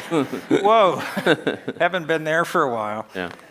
I really would be looking at fixing our academic institutions and trying to rebalance the goals of academic institutions. If we do not get that, and let me just say, I love academia. I feel being a professor is the greatest job in the world, but you criticize what you love and you fight for it. Mm-hmm. And I'm really concerned we're heading down a very, very slippery slope here. If we are running our institutions too much like businesses, it's going to end very, very badly. And I actually have a second question from Twitter. How can scientists and engineers win back the public's confidence and faith? So I think this is very, very important. First and foremost, you have to get out there and work with the public. This is another major problem we have with science and engineering, especially over the last 20, 30 years. We've created a world that is apart from the public, where we can feel important.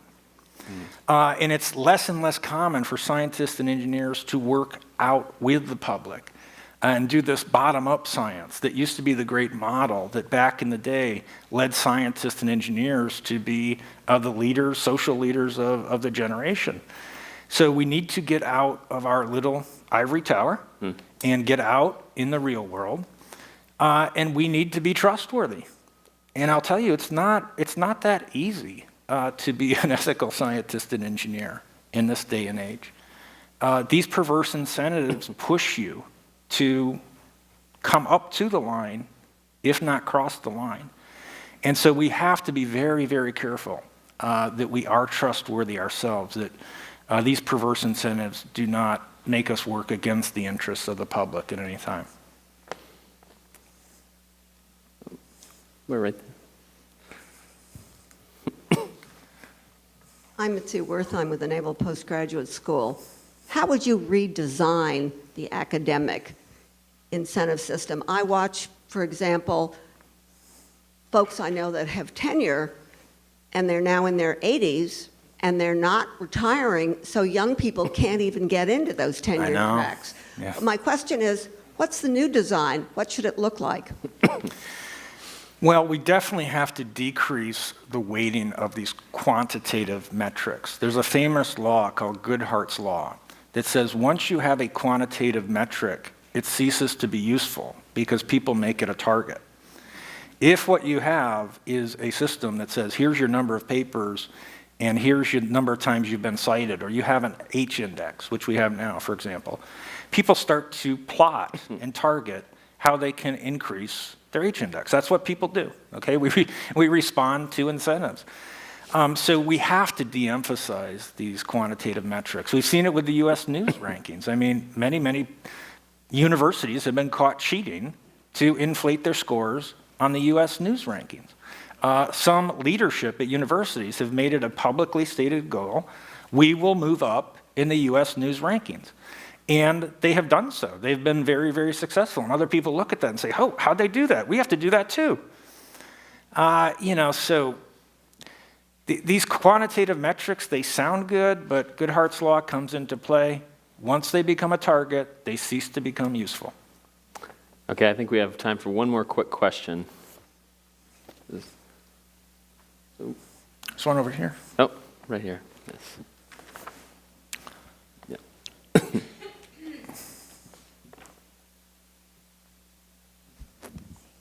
Thank you. My name is Li Yang. I totally appreciate your presentation. It's wonderful. It's the truth. But I think this affects both from the fundamental to our objective of public interest, our social goal. Currently, because of this bias, especially if you consider the funding is a lot of times is by the financial institution, by their sponsors, their objectives totally different from our public interest. Absolutely. So the way they pick up people to speak is different from the one who want to complain. And if you can complain against the clean water problems, they don't want you to speak up. They want to silence you down. They want to penalize you. So if we can really address the issue from the fundamental, how are we going to push the public interest rather than the profit over people? So I just wonder if we can also address this really public funding, if they put the money for the benefit of few or corporation or somebody who just want to have the money. Even at college, sometimes they really Have you seen that, Mark? If they want to have money, they say they are poor. Yeah. But if So, but a lot I of agree. time, well, I mean, like even the college, a lot of time they spend their resources toward a private corporation. So this is really, my question is exactly this: how do you address these type of things to promote public interest and that? Okay. That means You've already sort of answered the question. And so I guess, what you have to do is you have to take a stand. You have to exercise your academic freedom. I have paid a horrible price for speaking out against these agencies, what they did in Washington, D.C. and Flint. And I am a survivor, and I'm going to tell my story. And as professors, we do have freedom. We have tenure. We need to exercise it, and we can make a difference. Mark, this has been a great conversation. Yeah, thank you. for coming out. Appreciate it.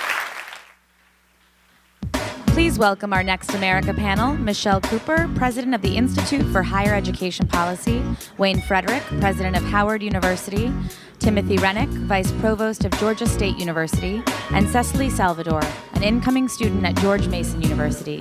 Here to lead the conversation is the Atlantic's Ron Brownstein. Good morning, everybody, and welcome to our conversation on improving college completion.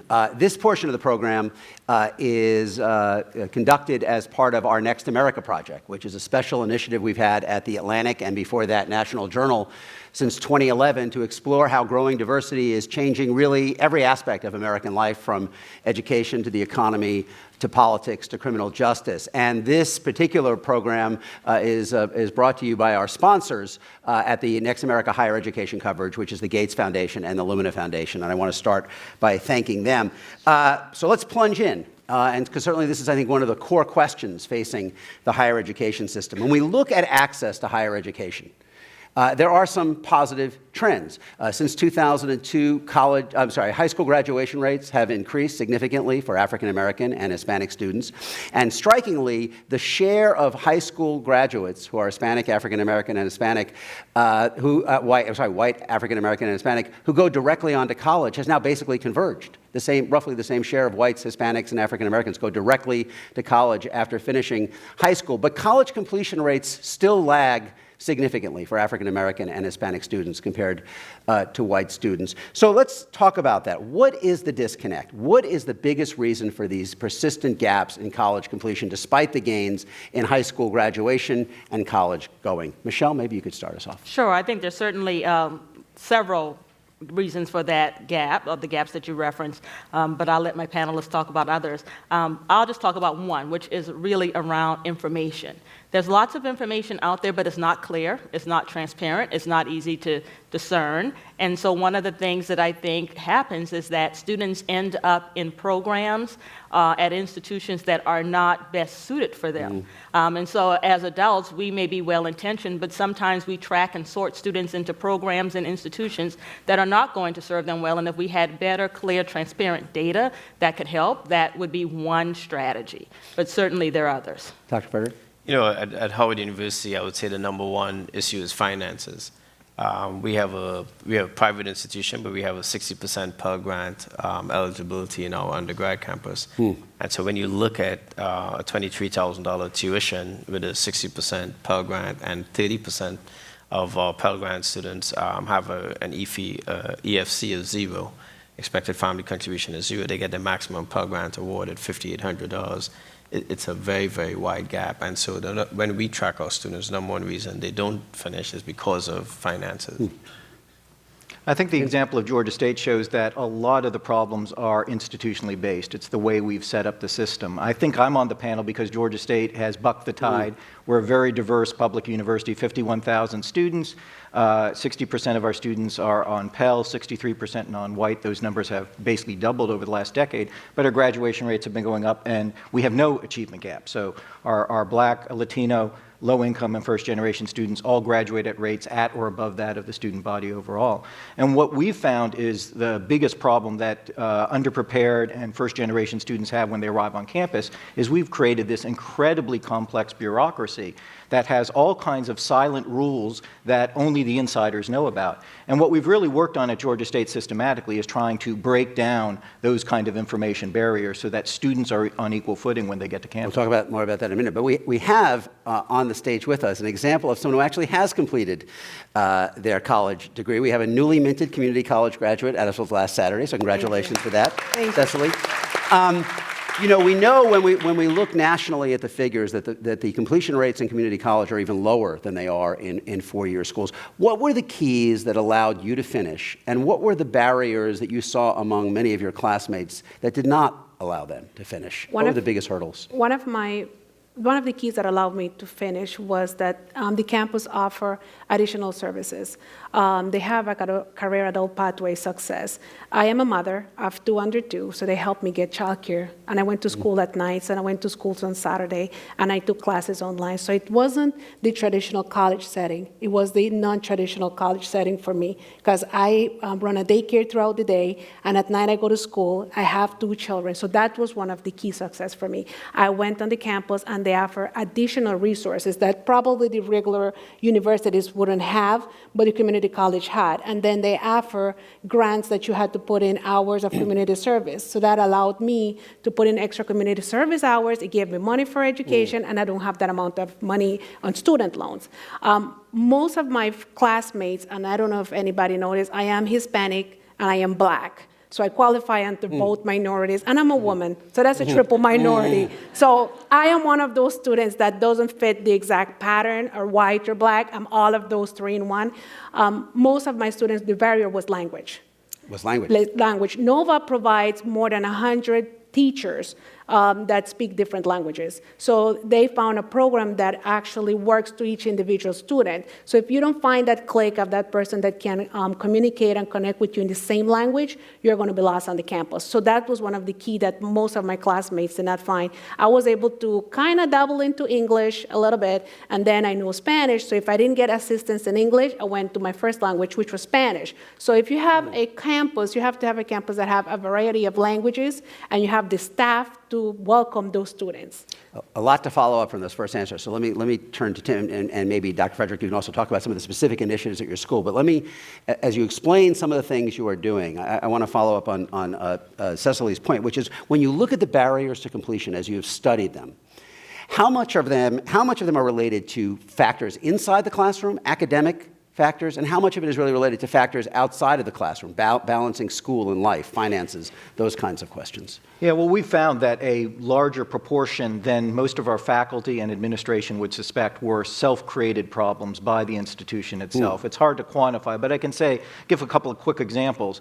We offer at Georgia State, big public research university, over 90 majors, and we were expecting students to come in and make informed choices about what they wanted to study and then pick classes that fit those majors and so forth. With that kind of complexity, the students who were left out and had disadvantages were the students who didn't have parents or brothers and sisters who had gone to college before who didn't know the system. So now we're admitting all students in what we call meta majors. They come in these large categories. They identify they're interested in STEM or business and health professions. And then we work the whole first year in getting them to be informed about the differences between the academic choices that face them. If they're interested in health professions, it may be nursing, but it may be radiology, it may be public health and so forth. But let's get the students to have an informed decision before they go off and begin taking additional classes classes, creating wasted credit hours, adding time to degree, and running out of funding before they reach the time of graduation. We didn't design the program specifically for the first-generation students, but once we introduced it, we found the graduation rates went up disproportionately for the low-income and for... Let me come back to those structured pathways, that idea. But Dr. Frederick, talk a little bit about the initiatives at Howard aimed at improving completion. We've taken a holistic approach, what I kind of call from cradle to graduation, not grave, but graduation. We really focus on educating the students. So we formed the Office of Undergraduate Studies that had a focus on making sure, for instance, something as simple as the students taking at least 15 credits. So we have a GUT 15 program, because what I found is that 40% of our freshmen were taking less than 30 credits. So by our system, they wouldn't qualify to be sophomores, even if they got a 4.0 that first year. And it was just simply, as stated before, the students needed to be educated. We've started on the financial side. We started a tuition rebate program in 2012. This year was the first year that we actually wrote checks back to students and their families. We give 50% back of all direct payments made in the last semester if students graduate on time or early. In this country, we talk a lot about student debt, but 40% of what students pay in the fifth and sixth year, we were paying for. So if you really push the incentive to graduate on time or early, even with giving a rebate, it's a huge incentive for us. And there's several other things like that. We increased the number of credits students could take a semester without charging extra to 21. Again, recognizing that not everyone has the academic aptitude to do that, but with 120 hours needed to graduate, if you can take 20 a semester, you graduate in 3 years instead of 4. And then some of the general education reform is the other thing that we've looked at, and we're trying to do more of that. We have a lot of students who do service. I'm really pushing for more experiential learning credit. We have kids who go to Kenya and build an irrigation system. I'm not sure there's a didactic class that they can learn more doing something. Just to follow up, you are also trying to reduce the school's reliance on tuition as a source of income. Talk a little bit about that. That's exactly right. We're trying to diversify our revenue stream. When you look at what tuition factors in and you look at the average income of the Howard student, I think people have the impression that it's a different world for those of us who know what that show is about. They think that the students who come to Howard come from upper middle class or upper class black families. That's not the case. The average income of the Howard student family is $56,000. So what we have really tried to do is to look at other avenues. Real estate, we are a significant property owner in DC. So we've been moving to leverage those resources so that we can bring a revenue stream there. Philanthropy. There is certainly an arms war around fundraising in higher ed. There's no doubt about that. We have 2 institutions in higher ed who last year raised over $1 billion in 1 year. One of them raised 1.2, one raised 1.6, with the largest gift ever being given to a higher ed institution of $400 million at one of those institutions. My endowment is $600 million. You now have, I think there was a New York Times article that described one of these institutions as a hedge fund attached to a university. So fundraising. Michelle, you talked about whether students are mismatched sometimes with the institution. We know that the share of entering first-year students who are kids of color has increased enormously over the last 20 years, but the great research by Anthony Carnevale at the Georgetown Center on Education and the Workforce shows that most of those kids have been channeled into the 2- and 4-year public institutions that have the least resources and are often the least selected, but particularly have the least resources. How important a factor is that channeling in the disparities we still see in completion? Is the answer to improve the performance of those institutions and the kids they serve, or is it also to get more of the kids into the schools that are a part of the endowment arm race? The answer is and. And, both. Both. So we definitely know that less selective publics and community colleges, for example, tend to be some of those institutions that are receiving large numbers of minority students. And those institutions are often serving the neediest students with the fewest resources. And that is certainly something that we need to put a lot of pressure on governments to do better by. If we really want to increase the share of students who move into the workforce, we want to help improve the economy, we want to contribute to social equity, then we've got to put the resources behind where the greatest need is. And the greatest need is where those students are going. And we are doing the exact opposite. I would also say that we also need to make sure that as we take note of some of the structural improvements that are happening at campuses, like what we've just heard about from Georgia State and at Howard, we also need to recognize that there's some important things that we need to hold the faculty accountable for. We often don't talk about faculty when we talk about student success. We sort of assume them to be a part of the conversation, but I do think that we need to elevate the role of the faculty and their role in making sure the students are getting the academic skills and tools that they need to move on and move through graduation and into the workforce. You know, Tim talked a moment ago about somewhat imposing more structure and less choice for students as a way of kind of helping guide them through kind of the labyrinth of early years in higher ed. I was recently in Chicago with the community colleges there, where the completion rate had declined as low as 7%. 7%, which is almost an unfathomable number. They've now doubled it to 14%, still, you know, nothing to write home about, but clear progress. And one of the ways that one of the central strategies they pursued is basically a theory that less choice equals more success. They've tried to create more structured pathways for students that are somewhat closer to high school in a way, where you have a clear pathway toward a major and stackable credits and so forth. I'm just interested in your experience. When you started at Nova, what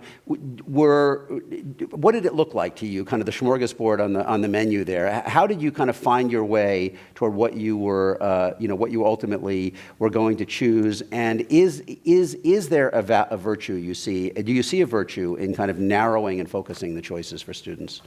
When I first went to Nova, I had just came into this country. English, it is my second language.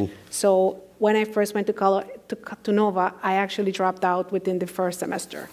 Needless to say, this is my second time around, and I was more informed. So I believe that narrowing the choices would not be an option for me, because not everybody falls on the same pattern. So the more choices you have, the better it would be for the students, not only to figure out the way, but also to know exactly what they're looking for. If you put a child in a box and expect just to stay in that box, it's not going to happen. What did you major in? I am majoring in early childhood development for special needs children. And when did you decide on that? Did you decide on that right at the very beginning or somewhere along the way? I decided that right at the beginning. And you stuck with it? And I stuck with it. And that's the path I wanted to do. Did you find with your classmates that they had many of them had equal kind of focus, or did they drift? All of them had the same focus. Mostly everybody who's into early childhood development are either foreigners or people who actually love working with children. So they stayed in the path. Most of us are mothers, and most of us are foreigners. 90% of my classmates are foreigners and mothers with young children. So when we chose this path, we actually stayed with it. One of the things you guys are for are the predictive analytics on scheduling. Talk a little bit about how you try to guide. Yeah, it's fantastic if students come in with that kind of focus. Most students do not. The average student who graduates from Georgia State several years ago was going through almost 2.5 majors before they got to the point of graduation, which is why we introduced some of these programs. One of which is, what we want to do is find out what's tripping students up early enough so that it makes a difference. So what we did is we went back in our historical data. We ran 2.5 million Georgia State grades, 140,000 student records, with the purpose of trying to find out historically what kind of decisions do students make academically that correlate to them flunking out or dropping out. We found about 800 things that were statistically significant. And now every night in our student information systems, we're looking for all 800 of those things for every student. In some cases, it's as simple as students registering for courses that don't apply to their degree program. They're in the wrong lab sequence that doesn't apply to their major and so forth. That's incredibly costly for students, that they end up taking time and effort taking courses and then get demoralized by being told later on, oh, you have to go back and redo it because you were in the wrong class. In other cases, it is predictive analytics, looking at early grades that students get in a major and what that says about problems that may exist when they're doing more demanding work. The point is not to control the choices of the students, but instead to give them the ability to succeed in what they've chosen. So, if they're a pre-med student and the early signs in an early math class are they're struggling, let's get them math help early on so they'll succeed in the courses they're paying for, rather than waiting till they rack up D's and F's and then try to help. Yeah, Howard obviously is an unusual institution. From Howard's founding in 1867, we had female students in the classroom. We had a medical faculty of 8 faculty members with 2 black surgeons. So in terms of what we have to be and what we have offered throughout the 149 years of our existence, we've come to recognize that choices are extremely important. And for minority students and underrepresented students, we really are filling a very extreme niche area. So I'll give you an example. Over the past decade, we sent more African American students from undergrad to STEM PhDs in this country than any other institution. As a matter of fact, we sent more than Stanford, MIT, and Harvard combined. So when you look at Howard University and what we're trying to do, we really are trying to fill out a part of the spectrum where those choices are necessary. So, for instance, on the community college level, to kind of combine a little bit of what I've heard, we're looking at an associate's degree to PhD program where we would take students from the first year of their community college experience and bring them into our labs in the summer, have them go back to their community college the second year, but then when they come to Howard, rather than setting the bar at a Bachelor of Science, we want to set the bar to a PhD, because in a lot of experiences, although some of the graduation rates you quoted are low, the choices that students are making in terms of community college may not be because of academic aptitude. Yeah. And unfortunately, I think we just assume that. Right. And what I see in my student body, the students who transfer into Howard University are students who really have used that as their kind of stress test. They've done well, and they really do extremely well when they come to us, because academics was not their concern.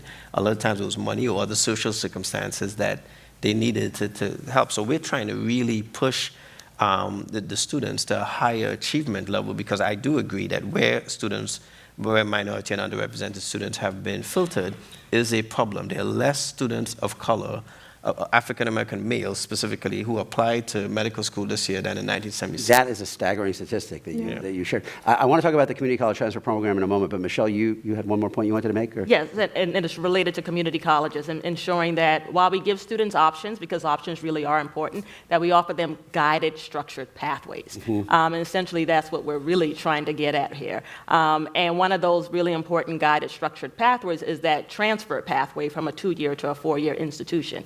And Dr. Frederick just spoke about what they're doing at Howard, but too often, many institutions between the 2-year and 4-year don't have that. Yeah. Nova actually does, right. But not enough. And therefore, we lose too many students in that transition point, and we are never able to recapture them, and too many of them happen to be minority students. Richard Collenberg, who is talking later today, I believe, has noted that 80% of all students who start at a 2-year institution say in polling that they ultimately want to obtain a 4-year degree, but within 6 years, only 12% That's right. actually do. So let's talk about it. Virginia is one of the states that have tried to make it easier and more seamless to go from a 2-year to a 4-year school. You'll be starting George Mason in the fall. Talk about the process. What were there obstacles in terms of academic or finance, or was it a relatively smooth process for you? I had obstacles financially and with math. Math has never been my cup of tea. Mm-hmm. But I did get, as I said, I did get financial assistance. I did apply for grants. I did apply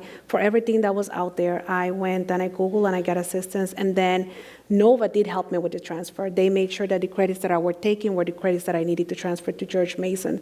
So I ended up not using all of the monies that I had for student loans, and I returned them back. So I am not going into a lot of debt when I'm going to George Mason. And the credits are?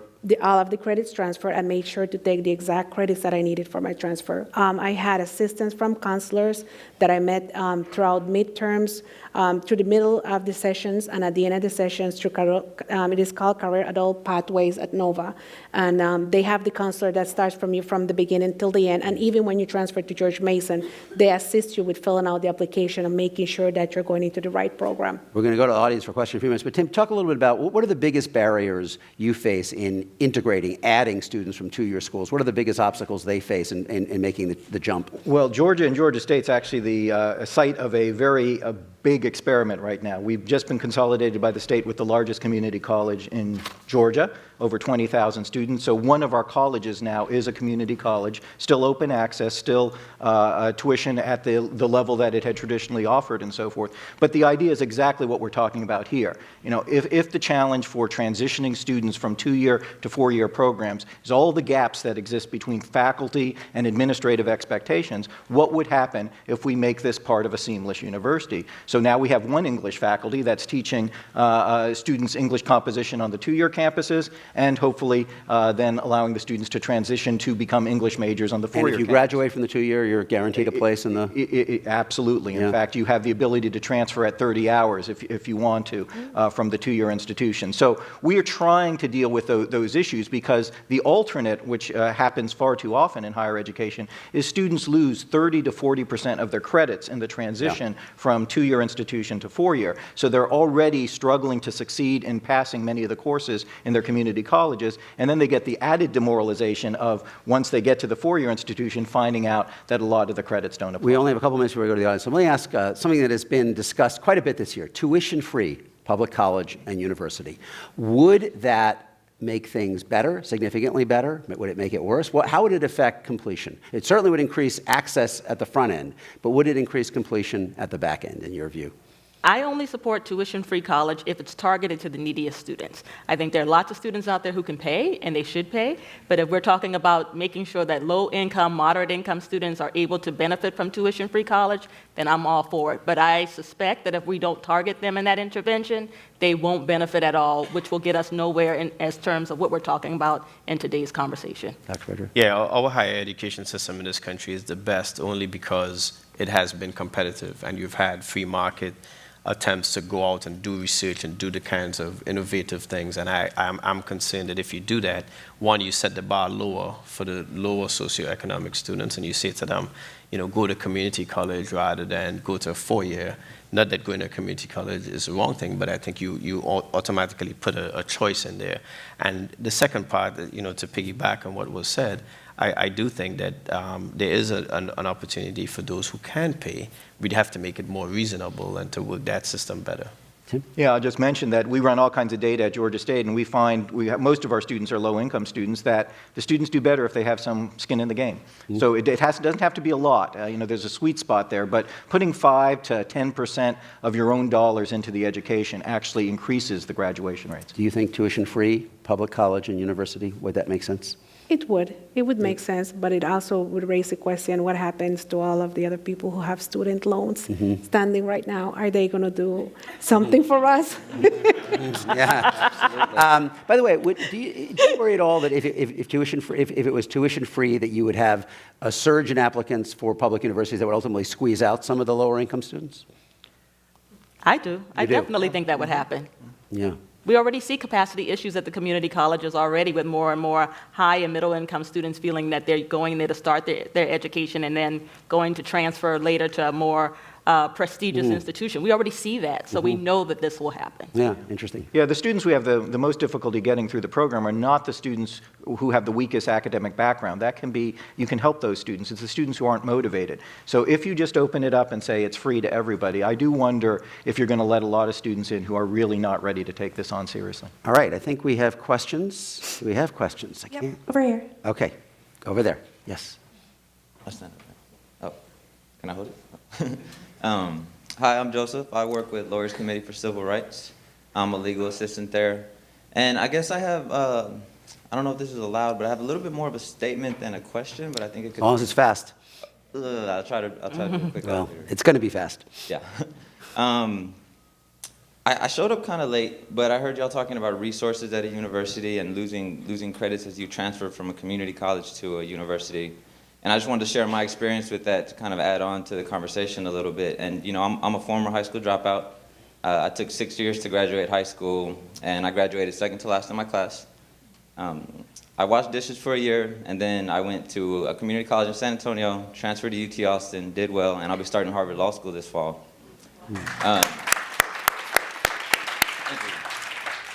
Thank you. And I just wanted to say that I felt alone and intimidated when I got to UT.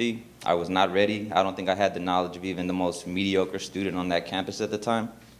But I found resources.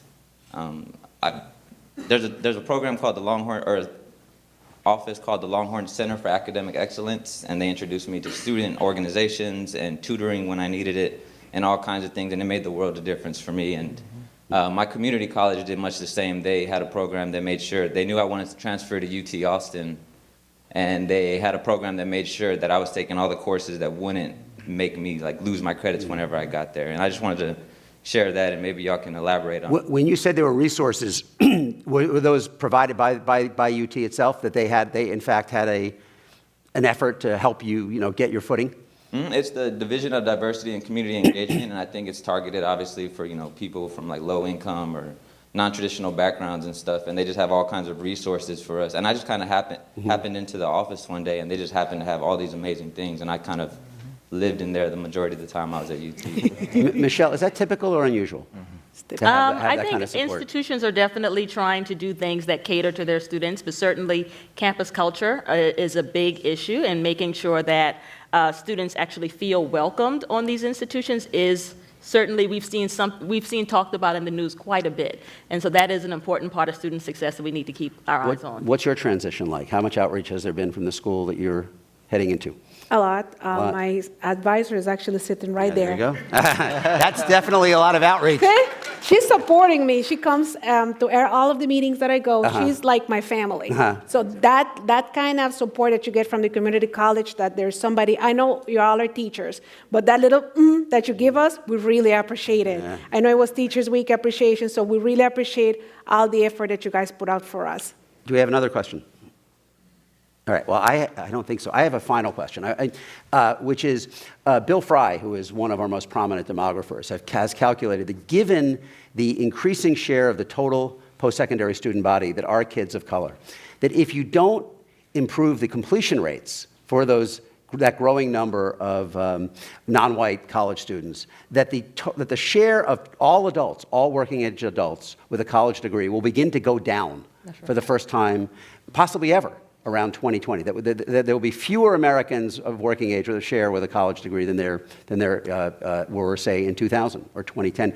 I'm just wondering, do you feel, looking at that prospect, that there is a sufficient sense of urgency on the question of improving these completion rates? We've improved access, no question about it, but completion is still lagging. Michelle, maybe start us off. Sure, I definitely think that there's a sense of urgency, and we need to recognize that as we talk about closing the completion gap, we talk about these issues of equity, that they are tightly linked to national global competitiveness as well as social equity. Yeah. Yeah, I don't think there has been appropriate urgency. There are 105 HBCUs. We account for 3% of the minority population in terms of higher ed, and we are responsible for 21% of all of the bachelor's degrees awarded in this country to African American students. We're responsible for 34% of all of the African Americans who get STEM bachelor's degrees. That has been an ongoing since Brown versus the Board of Education, and yet still, I don't think there has been an urgency to support those institutions like we should, and if we don't, although we represent a small portion, what we're doing in terms of outcome is unsustainable. In Georgia. Yeah, there's efforts that we haven't seen before, but what we really need is the transformation of higher education. We're members of something called the University Innovation Alliance. These are big 11 big public universities, including University of Texas, that are doing interesting things in this space, and we've got together in collaborative space to try to learn from each other and accelerate the pace of change. But the reality is, at most four-year, two-year institutions, they're still doing things the way they were 20 and 30 years ago. So you get the final word on what it took to get to this point, and what do you think it will take to get more of your fellow students to the point that you're at today? I think what it would take is diversity. A lot of their diversity and access from the counselors to the students, information that is available not only on Twitter, not only on the Facebook, but actually at the campuses, welcoming the students, giving them as much information as you can, and questioning, is this the right path that you're taking? Is this really what you want to do? This has been a terrific panel. I hope you will visit the Next America site can be found on theatlantic.com, where we cover these issues every day. And join me in thanking this terrific panel.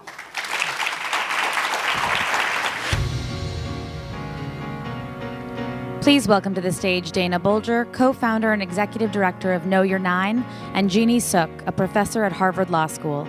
Joining them on stage is The Atlantic's Olga Kazan.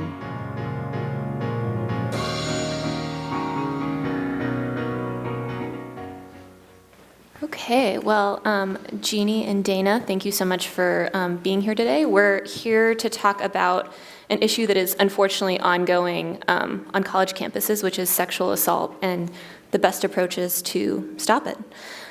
So I guess first, for people who don't know, because we don't all kind of follow this stuff as religiously as you guys do, what are some of the prevailing standards around sexual assault on college campuses? So I've heard things about affirmative consent, which is where you get a yes at every step. I've heard about anything that's unwelcome. So what are sort of most colleges doing, and what is the best thing for them to be doing? So, one of the reasons that college campuses have been involved so heavily in the area of sexual assault is that in 2011, the Department of Education, Office of Civil Rights, told the colleges and universities that Title IX, which prohibits sex discrimination in education, also covers sexual violence, because sexual violence is a form of sexual harassment, and then therefore sexual harassment, which is a form of sex discrimination, means that colleges have a responsibility to address and to prevent and to adjudicate cases of sexual violence. Now, but they did leave completely to the colleges how to define what sexual violence is. And as we know, there's a whole spectrum between criminal definitions of rape and sexual assault, unwanted sexual touching, all the way to sexual harassment, which may not be sexual violence, but it is sexual harassment. And the most common definition of sexual harassment is the one that exists in the courts, which is that it's unwelcome conduct of a sexual nature, and that it creates a hostile environment.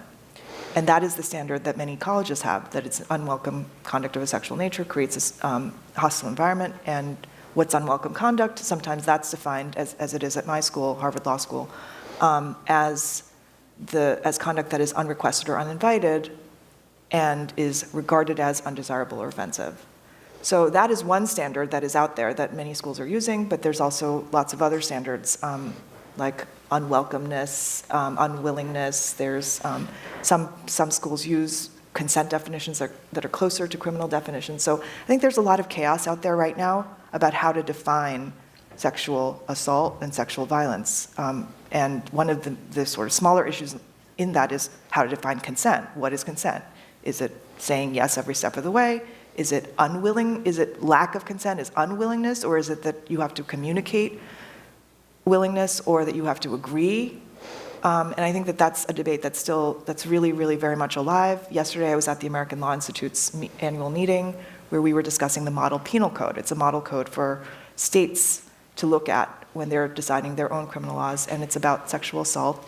And the 500-member body that was there yesterday and met decided to reject affirmative consent for the criminal model penal code. And why is that? Did they just think it was too strict? I think that in general, of course, it's a very large body, so it's hard to know to pin down exactly why. But I think that the arguments that were heard were things like unmanageability. What does it mean to communicate? Does it have to be verbal, or can it be nonverbal?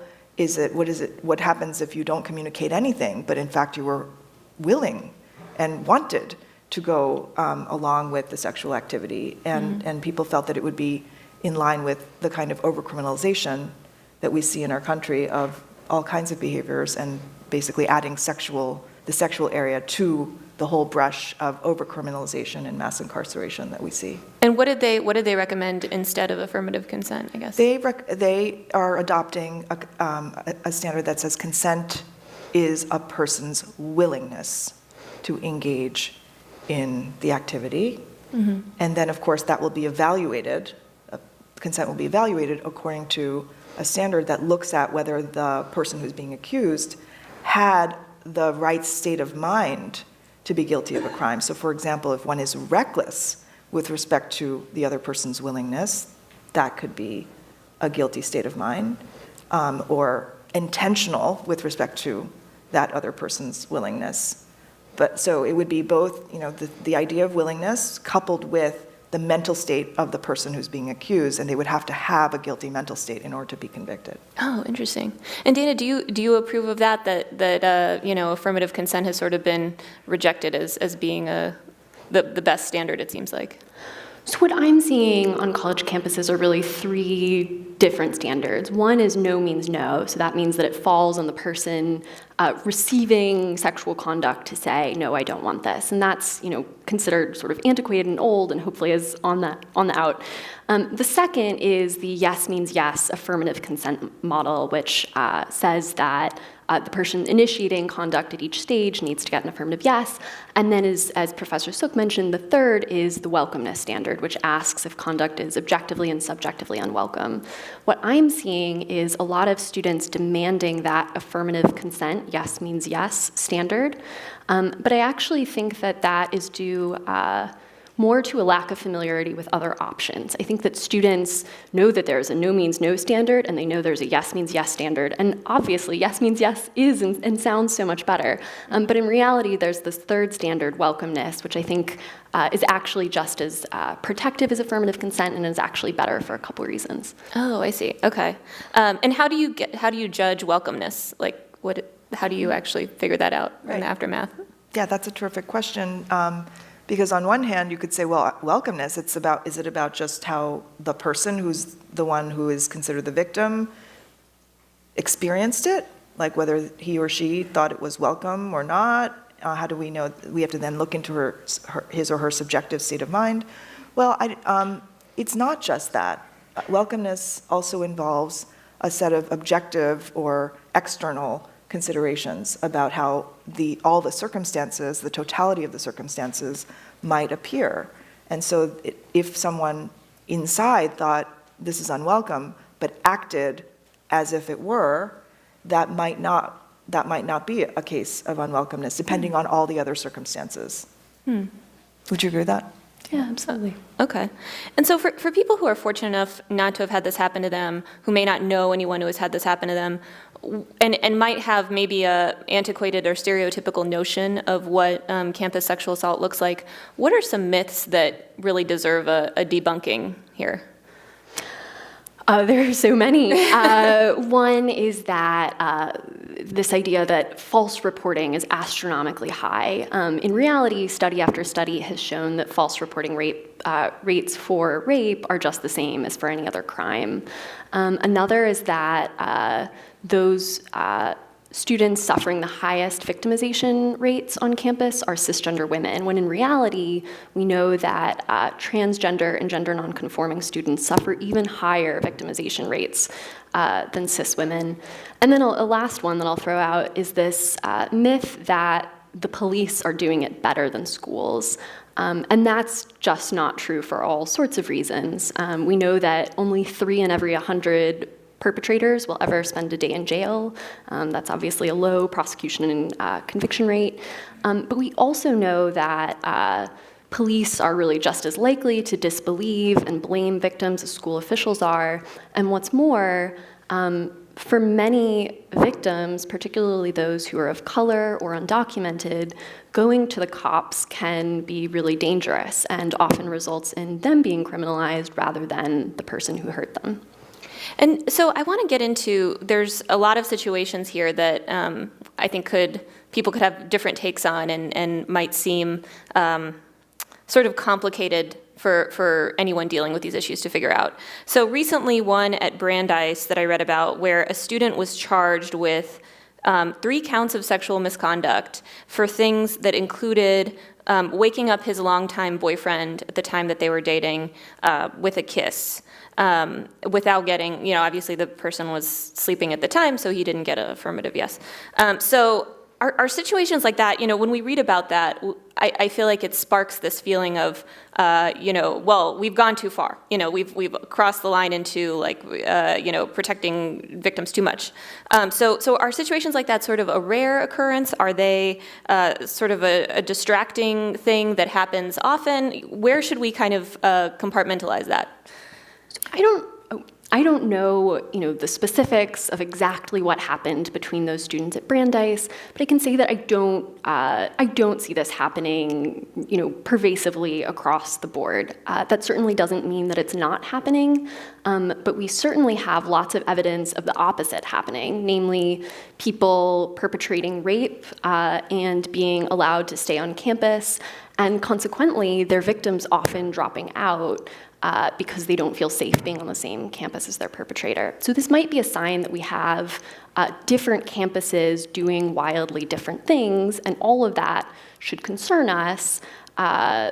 But what we really need is to get a sense of what is happening on the ground, not just at one particular campus, but across the board. And to do that, we need schools to be publishing data on what kinds of cases are moving through an adjudicatory process, when are findings of responsibility being issued, and what kinds of sanctions are being applied. And that information should be non-identifying to preserve the confidentiality of the parties involved, but it certainly needs to track the racial and gender identities of both the accused student and the accusing student, so we can get a better sense of really what's going on the ground here.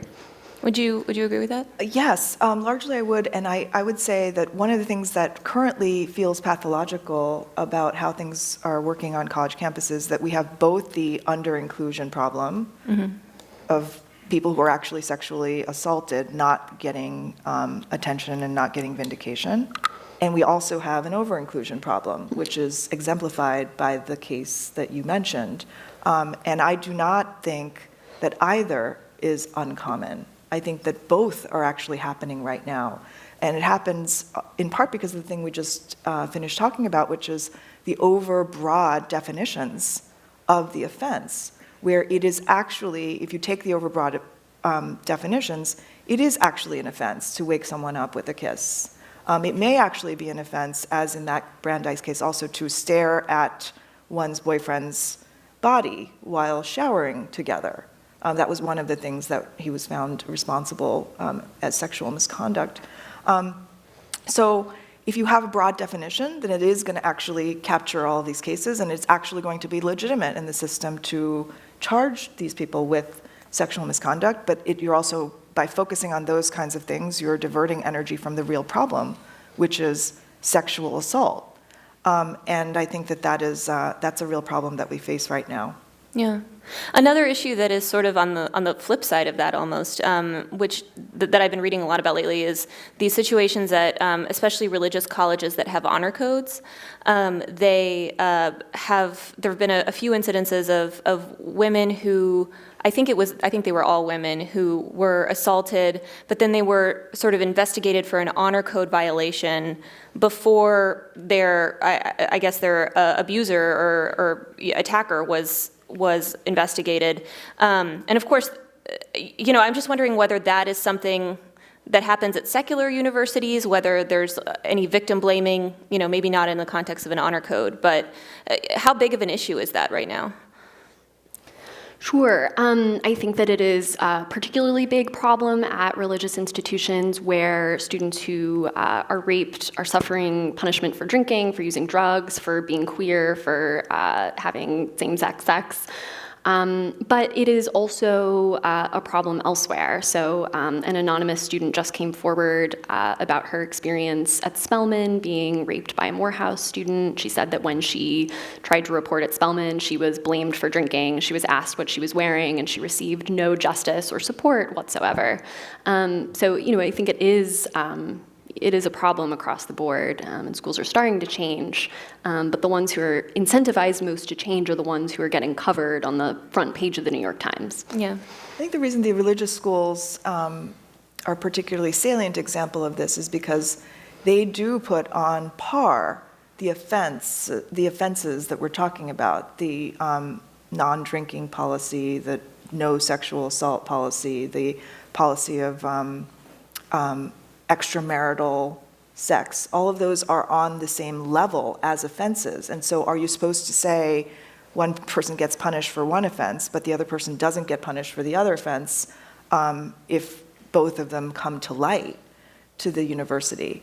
And on regular sort of secular college campuses, we also face that problem, which is that universities also don't want people to abuse drugs, and there are other kinds of offenses. And when you see a situation where let's say there's a situation where everyone used cocaine, and then one person got sexually assaulted by another. It is the case that in many places, in many universities, you'll say, well, there's amnesty for the person who was victimized by sexual assault. But if they were not victimized by sexual assault, they would not have amnesty because everybody actually abused, drugs. So I think there's a delicate issue of the fact that one is victimized means that one doesn't have responsibility for the other things one might have done. And that may, in fact, policy-wise, be the wise thing to do because we consider sexual assault so important and it's so important to incentivize people to report it that we want to give people amnesty. But I don't think it is an open and shut, easy issue. Right. So it's like, how do you weigh that, the breaking of the law, and in two different ways? Yeah.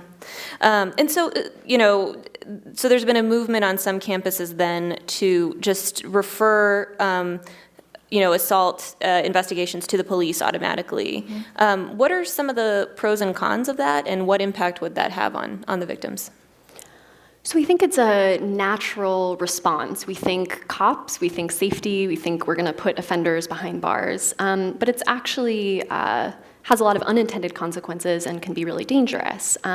Survivors tell me again and again that if their reports to school officials were automatically turned over to law enforcement without their consent, that they would actually then tell no one at all. And so that means not only that students would lose out on the kinds of accommodations and services that their school can provide if they report, but it also means the school has no idea about perpetrators on campus. I think that the problem is that when you have this issue of I'm sorry, I've forgotten the question. Oh, this is about the referral bills. The referral bills, right. So I think it's very appealing to a lot of people to say, these are really serious crimes, and you refer them to the police. What are the schools doing, mucking around with these kangaroo courts? I think that's a very easy position to take, but it's just so much more complicated than that. And the problem with the police is that, first of all, in a lot of parts of our criminal justice system, people have discretion whether to report to the police, and we're basically saying to the universities, you're going to take the autonomy away from the person who's experienced this and make them basically have their cases go through the criminal system. I don't know of other places where we would think that that was acceptable, except in these areas like domestic violence, where in the criminal system we have mandatory arrest and mandatory prosecution. And I think that's where this push is coming from, that we've seen these other areas that have been influenced by feminist law reform. We have pushed law enforcement to think of these as mandatory areas where you have to go forward even if the victim doesn't want it. And we're seeing the same idea being applied in the campus sexual assault context. And I think that these are very problematic in many contexts, including in the criminal context, but because essentially it takes the decision out of the hands of the person who's experienced the crime to go forward. And for the same reasons that you might be against mandatory arrest and domestic violence, you might also have trouble with it in the context of mandatory referral by the university. So I'm sorry to take this totally down to basic level, but for people who don't know, what are some of the reasons that a victim might not want to go through the criminal justice system? So many reasons. It is a public process. A lot of victims still feel a lot of shame around being assaulted, and so having to go forward and have your family members know that this happened to you can be a real deterrent. Some survivors are undocumented, and so going to the police can risk deportation or being put in a detention facility. Survivors of color, I mean, we're seeing, like, in one half of this country is having a conversation about police brutality, and then the other half of the country is like, why do survivors of color not want to go to the police? When I think it's actually pretty obvious given this other conversation. So those are some of the reasons.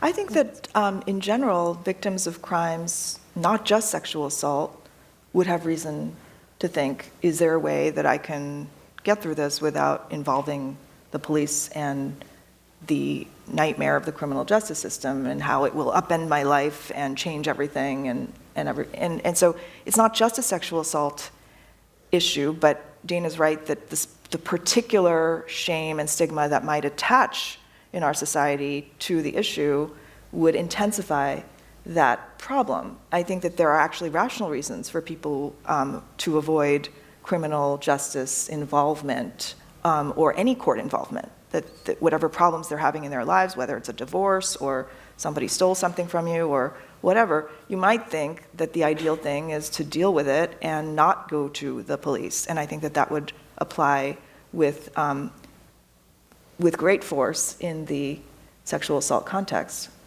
And then there's the question of whether offenders should leave college. Some universities are actually considering putting something on their transcript that they were punished for sexual misconduct on their transcript, and a lot of people have said that that is, a lot like a scarlet letter almost, except that the scarlet letter was able to be taken off.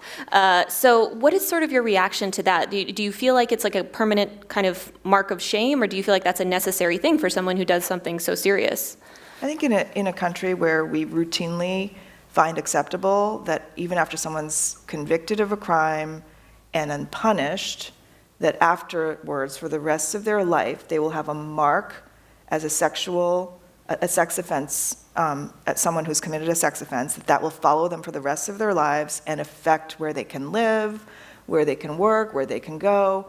The fact that we accept that readily as a country, that this exists and that's just the way it is, means that it's probably, for a lot of people, not that much of a stretch to say if you did something on campus and you were found responsible for it, and it was a sexual thing, then at the very least there should be a mark on your transcript that follows you so that you can't just go to another school and have it not be known. Now, I'm against sex offender registries, and I think that that is excessive as a way of dealing with this category of crime. And I similarly feel about the transcript marks that if someone has been found responsible, the discipline has been done, which is that they've been either suspended or expelled, they should have a second chance to go and enroll in a school, and perhaps the educational function that we have, which is the discipline, is supposed to be the university's educational function. It's pedagogical as well, and not actually supposed to be punitive. That person should be able to say, listen, I was found responsible, now I'm going to try to do something else that can, make my life go forward. And we are always in danger of people reoffending and doing things again, but that's also true of people who offend in high school, it's also true of people who offend in elementary school, and it's also true of people who offend as adults. And so I think that that's just a problem that we have as a society, that people who did something once before may do it again. On the other hand, how do we want to respond to it? By basically saying your chances for life are drastically reduced, and basically you can't gain admission to another institution of higher education. I think that that's an overreach. You look like you might be. Yeah, first of all, I completely agree with Professor Sook, but I am sympathetic to people, particularly survivors, concerns about the person who hurt them transferring to another school and doing the same thing to someone else. This is personal for me. The person who raped me in college transferred to another university without a notation on his transcript. He graduated in a heartbeat and is out living his life, and I worry every day that he is assaulting someone else. I know he assaulted someone before me, he assaulted me, it may happen again. But that said, I don't think that transcript notations are the answer. And I think that in part for the reasons of justice and fairness and our feminist commitments that Professor Sook outlined, but I also think that there are and will be unintended consequences for survivors. So I worry that survivors, particularly those who are in abusive relationships with the person who assaulted them, will be less likely to come forward about the assault because they are worried that it will cause sort of this permanent mark to adhere to someone who hurt them, but who they also have feelings about. We see that really commonly with survivors of intimate partner violence. I also worry, will adjudicators be less likely to find a perpetrator responsible for assault if they know that the sanction is so high and lasting? We see this all the time in the criminal context where when mandatory minimum sanctions are instituted or raised, prosecutors are less likely to prosecute and juries are less likely to convict because they know that that lasting mark is there. And if perpetrators aren't found responsible, because of this, that has a real impact on a victim who then has to stay on the same campus with someone who hurt her and has her education impaired as a result. Yeah, I mean, it's certainly a very thorny issue, as we've seen. Well, Jeannie, Dana, thank you so much for being here today. We really appreciate it. Thanks for having us. Yeah.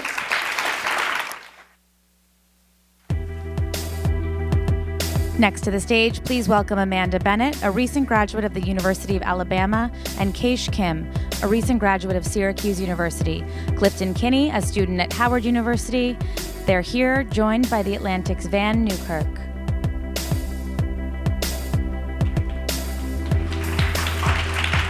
All right, have a seat.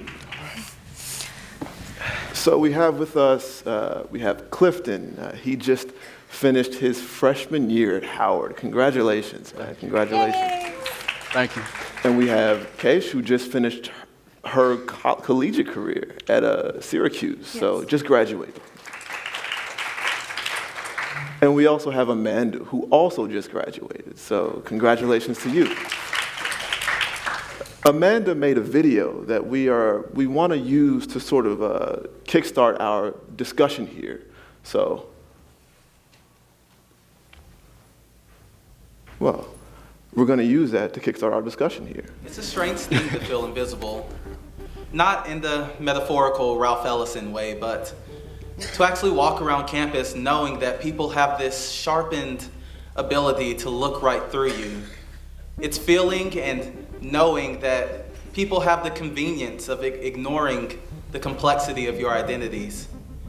And oddly enough, the moment in which you don't feel quite invisible is when the group of fraternity guys drives by in their truck on a Saturday night yelling, "Roll Tide, nigger," or when a mysterious hand writes fag in aching black letters across the door to your room. But it's those moments in which you shrug and you think, well, at least they saw me.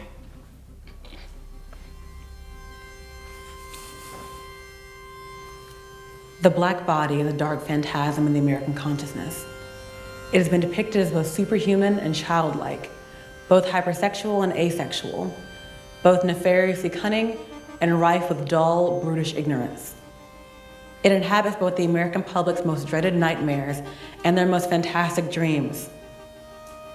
It is everywhere and nowhere at the same time, hypervisible in moments of condemnation and scapegoating, and utterly invisible when that same dark body voices concern for its own physical safety or the denial of its supposedly inalienable rights.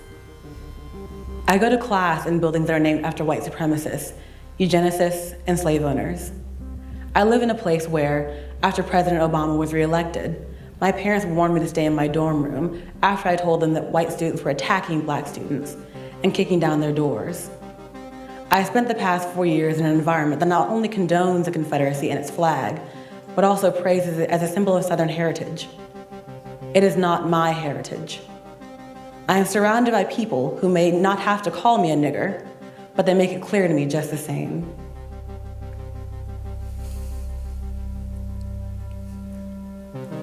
The history of our university is a testament to the need for cultural change and how it should transcend across the state. Like any freshman, eager to explore the social aspect of college and savor the endless freedom from responsibilities, I attended my first frat party. From the outside, it was like any other, but as I walked inside, my perception immediately changed. The atmosphere was cold, and the facial expressions of those around me was everything but inviting. I was the only person of color in the room, and the decoration of Confederate flags wasn't exactly comforting.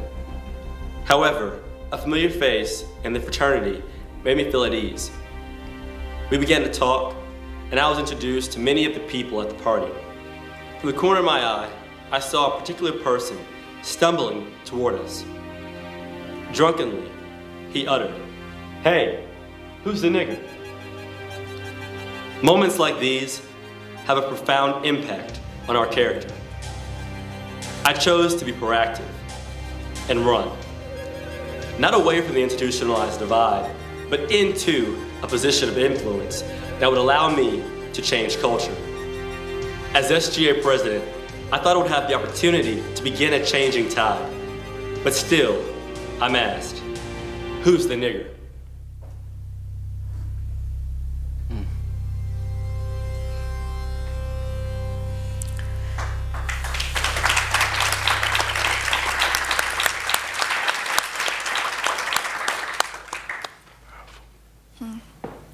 All right, so I thought that video was a very powerful way to begin this discussion on protest, race, and free speech on college campuses. So I want to begin with a question that was posed in the video, actually. So let's start with Amanda. Do you feel like a problem? I definitely have felt like a problem on my college campus. As young Black people, we're often sold the idea that higher education is your ticket out. It's your way to a better life, to gain financial security and gain social capital. But when we come to campuses, we're often straddled by student debt.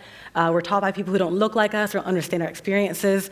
And we're often faced with these conditions that make us feel like we can't be seen or can't be heard, or that our ideas don't have value either in our communities or in the academic canon. So definitely yes. All right, anybody want to follow up? Keish? Definitely so. I think what Amanda just said rings truth to me as well. As an undocumented student who's getting a private funding and a grant from Syracuse University, and making that very public or known in campuses and in classrooms had been, I've been received through like violent, visceral reactions, right? And people become uncomfortable, and it really does, I do question like what it means to be like a undocumented woman of color studying at a private university and saying the kind of things and asking for certain things. And I think I am posing a problem, but it's a good kind of problem, right? A good kind of threat that we're posing. Yeah, I think I like to say I'm a problem. Problems bring about solutions, right? And as a Ferguson protester, and then coming to Howard as a freshman, you know, trying to get students engaged in the broader struggle, whether that be, you know, police brutality, the criminal justice reform, and you know, the issues that affected the community outside of Howard, and even the issues inside of the school. So really trying to balance the two. You know, I have faced friction, but I've also, you know, had allies and co-conspirators who've come aboard to help us engage in the work and get things done. So yeah, it's a good problem. I'm a good problem. One of the things that we sort of discussed backstage, and it's an assumption that I actually had not explored, was exactly what free speech actually means to students. So let's lead off with you, Clifton. What does free speech mean to you in your work as a protester and in your work and in your student life? Mm-hmm. So what does free speech mean to me?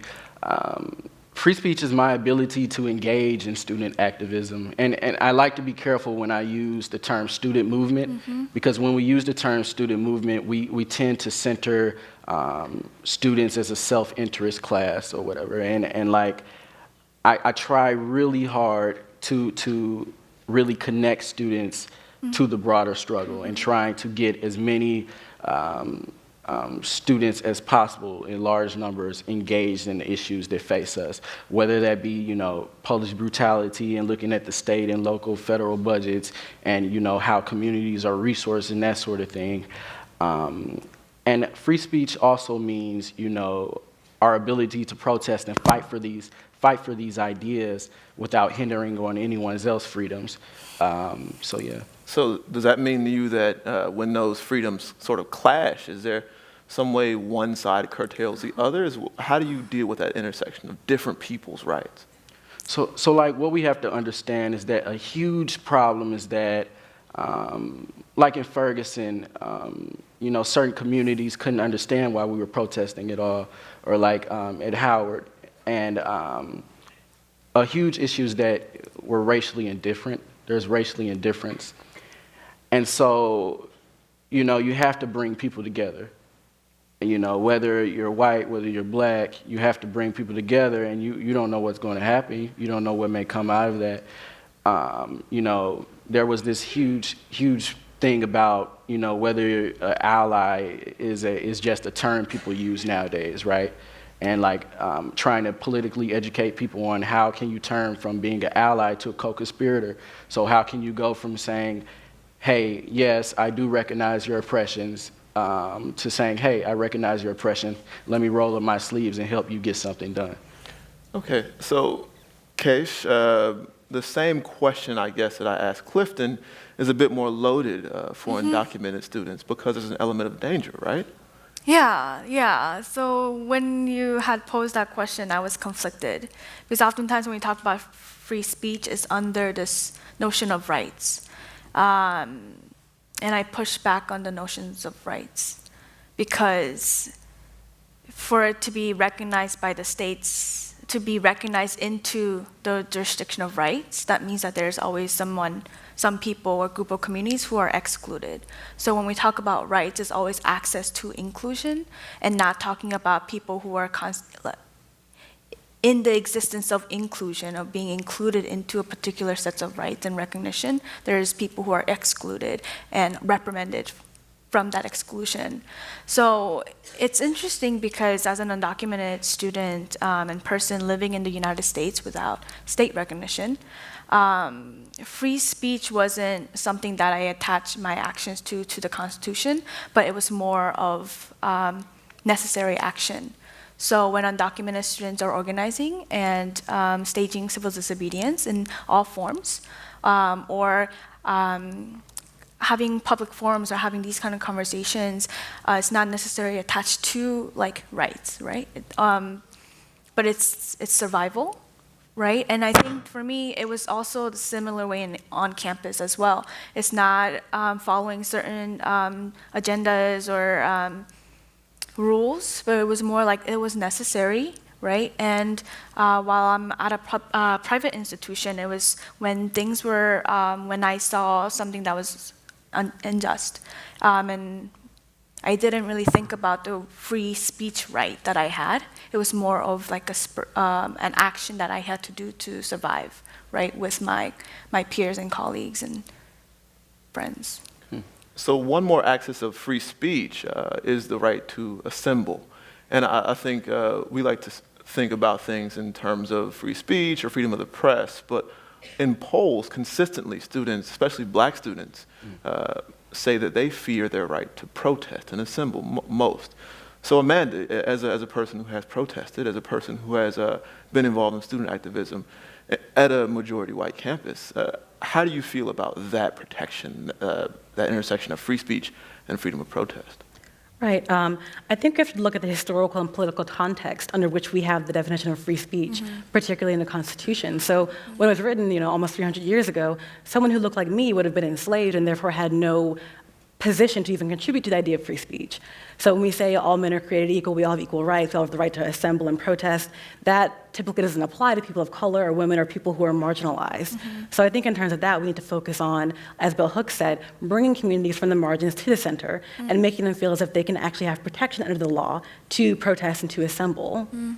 What about campuses that may not offer, so what about campuses where you have a private school or some sort of entity working in social media where a lot of people organize and protest now?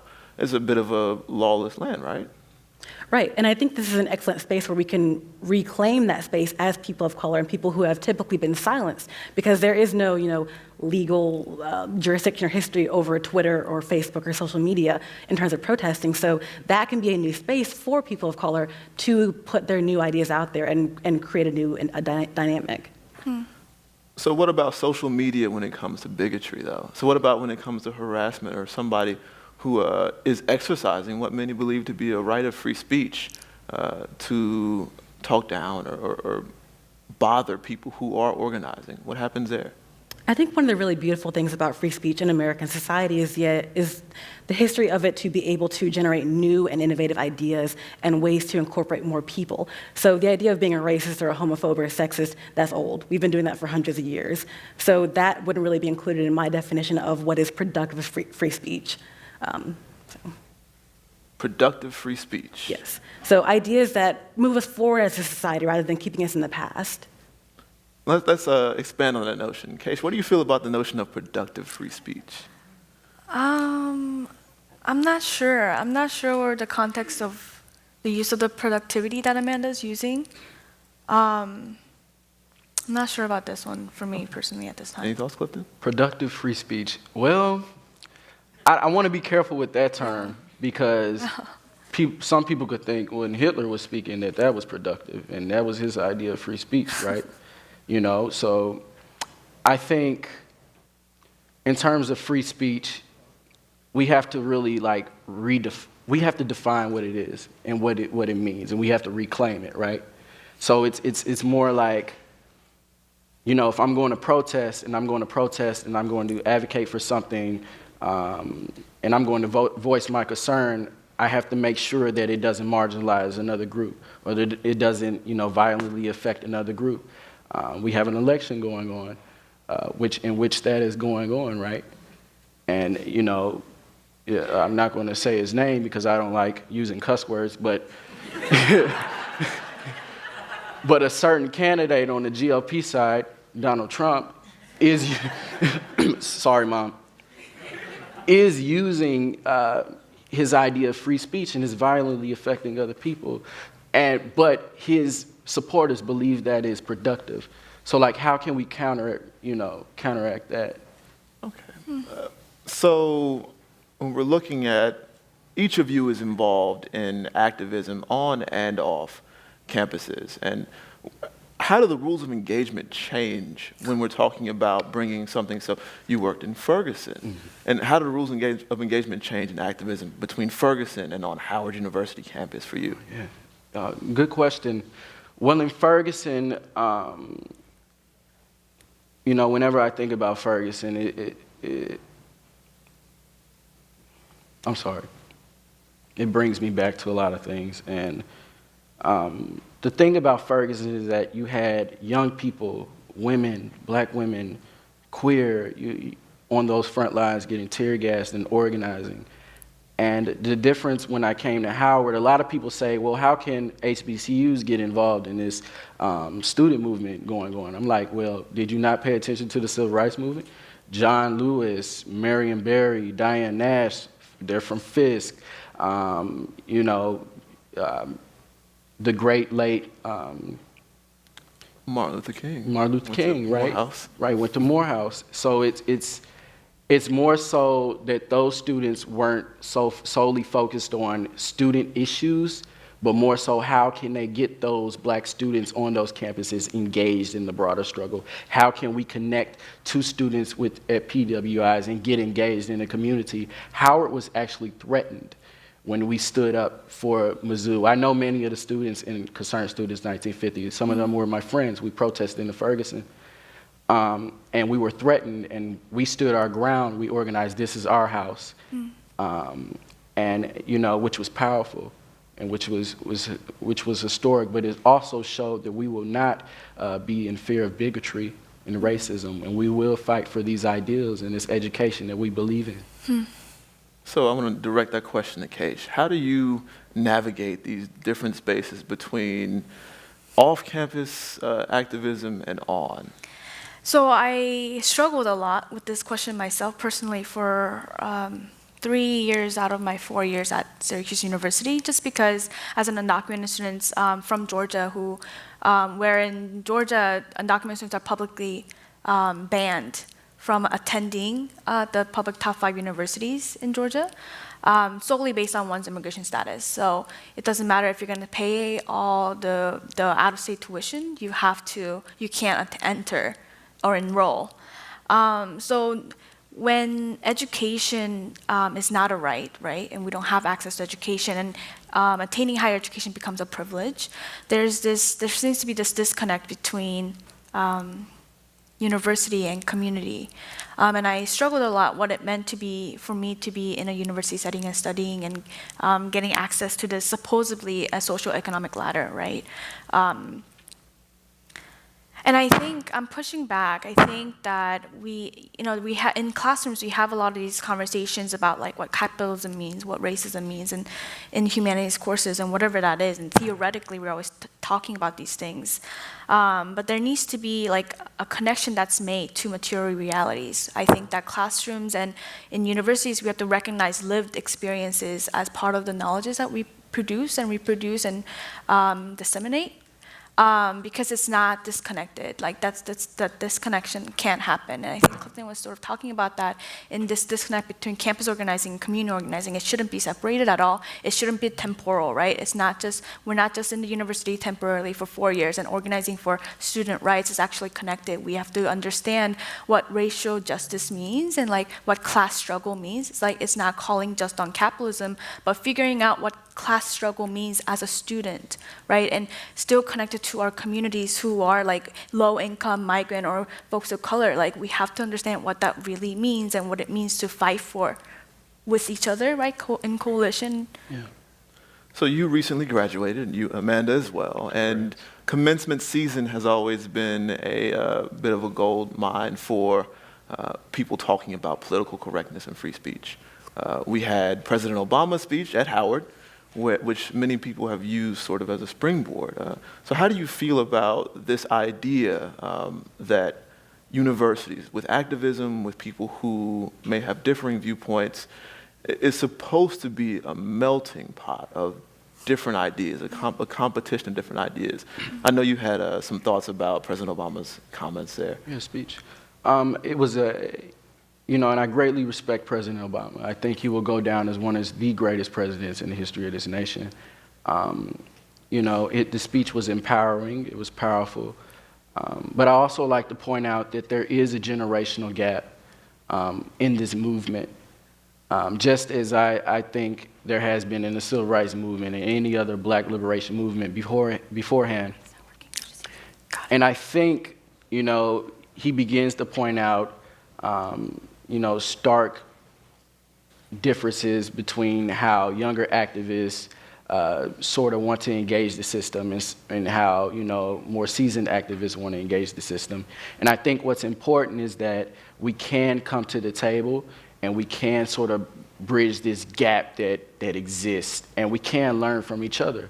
I think technology has really pushed this movement far beyond we would imagine that the civil rights movement in the 60s, could have been pushed, and I think we can look at some of the things in his speech that, we could learn from, and then he could also, and many of those seasoned activists can also learn some of our tactics and listen to some of our beliefs and how we feel, we think education and what this world should look like, because I no longer think black people need to learn how to survive in this country. We need to envision a world in which we all can live in this country.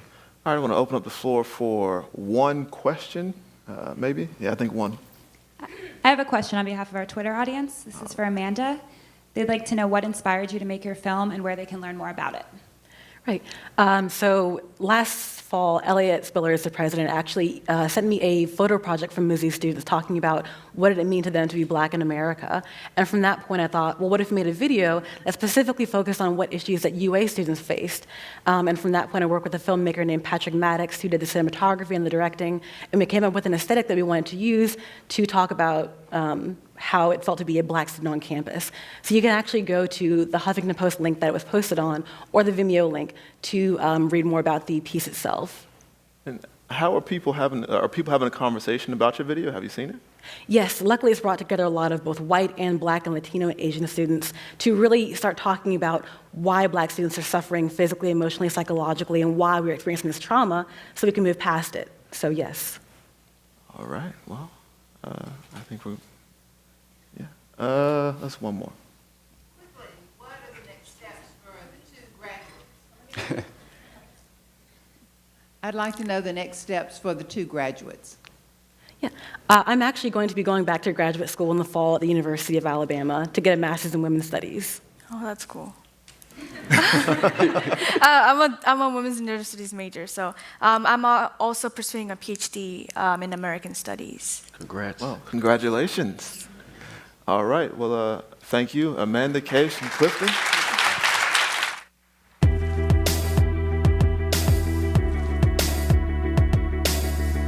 Please welcome to the stage Ajay Nair, Senior Vice President and Dean for Campus Life at Emory University, Yale University Professor Alicia Schmidt Camacho, and Ben Cifuentes Jauregui, Vice Chancellor for Undergraduate Academic Affairs at Rutgers University. To lead the conversation, please welcome the Atlantic's Alex Wagner. Thank you guys for joining me, and in what we're sort of considering a two-part session. We just heard from some students about their thoughts on, among other things, freedom of speech or free speech, the concept in campus life. So I want to start with the free speech piece because I think there was some really interesting stuff put forward and get your reactions to it. When asked about racist or homophobic speech and how that is categorized, or is that under protection of free speech? One student said, free speech should be productive speech. And because racist and homophobic speech is not inherently productive, it doesn't qualify as protected speech. Another student said that free speech should clearly not marginalize a certain community. So there seems to be almost like a litmus test in those two conceptions of free speech. And I'd like to get each of your reactions to that. Alicia, why don't we start with you? Well, I'm interested that in that definition from the students, there's a conception of community. And institutions of higher education are communities. And in order to engage meaningfully and productively in dialogue and conversation about any topic, you have to know the codes of community. You need to be able to count on a strong community in which people can participate fully. And it seems to me that students are expressing the sense that for many different reasons, that they're not included adequately, not supported adequately. And so we talk a lot about speech, but we don't always match speech to practices, to institutional policies, to institutional failures. So we've talked a lot about speech in the current wave of campus protests without talking, I think, fully enough about the ways in which those speech acts, those encounters, are actually tied to institutional failings.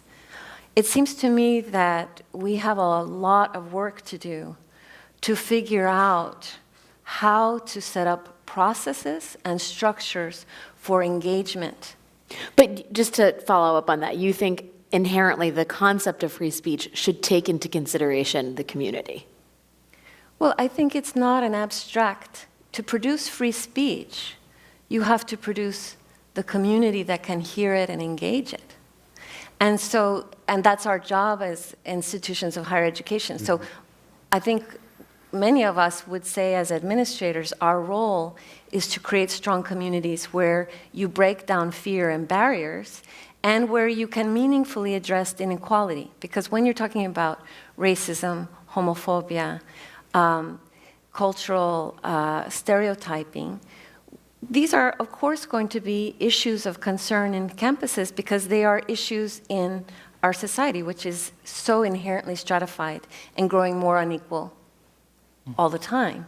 So we have a job to figure out what are the ways we gather people and what processes do we have to allow them to engage fully and meaningfully with each other and be able to repair the harms that come up. So we shouldn't be afraid of the negative speech, but we should be accountable. So what do you think of that, Ben? I completely agree, but I would add that as academics, we have multiple layers of what our understanding of speech is. So for instance, we have academic speech. Sure. I get paid, so I have to be careful what I say, right? But I also have free speech as a citizen, supposedly, is this unbridled, very capacious kind of speech. So already you have a tension between academic speech, so faculty will respond in very different ways than students. And then on top of that, I think what Alicia is pointing to is that we have a kind of, I'm thinking about Richard Delgado and Mary Matsuda's Words That Wound and a critical race theory, that speech actually produces injuries. Speech produces subjects, right? So we have a very nuanced understanding that language is more than just whatever you blurt out, but you're actually defining somebody. You're actually responding and hurting people. So how do institutions use this very powerful thing that is speech, which is oftentimes for the general public a very abstract thing? How do we use it to to define a community of students? How do we define a set of policies? And then use this to move forward. Okay, I want to get a little bit more specific because I think, to your point, Alicia, it's fairly abstract concepts that we're talking about. And Jay, I know with the Trump chalkening at Emory, you guys sort of had a lot of challenges around the concept of free speech. Talk to me about that situation in the context of what speech should be allowed. Sure. Let me just build on what my colleagues shared, because I think they're really incredible points and important points for us to consider. At Emory, it's forced us very much to think about what it means to practice community, right? And that's exactly the point that you were making. How do you enact shared values, passions, and commitments as a community? And it doesn't mean that you tell people what to think or how to think, but rather that as a community member, you know, as you enter that community, what the community's values are. And so what I would say in regards to free speech is that we really need to consider in this marketplace of ideas, how does hate speech or speech that ignites a community in a very negative way, how does that fit into the marketplace of ideas? And who is affected by that hate speech? And I would argue, as the students I think were suggesting in the prior session, that they are actually taking on the bulk of the burden there.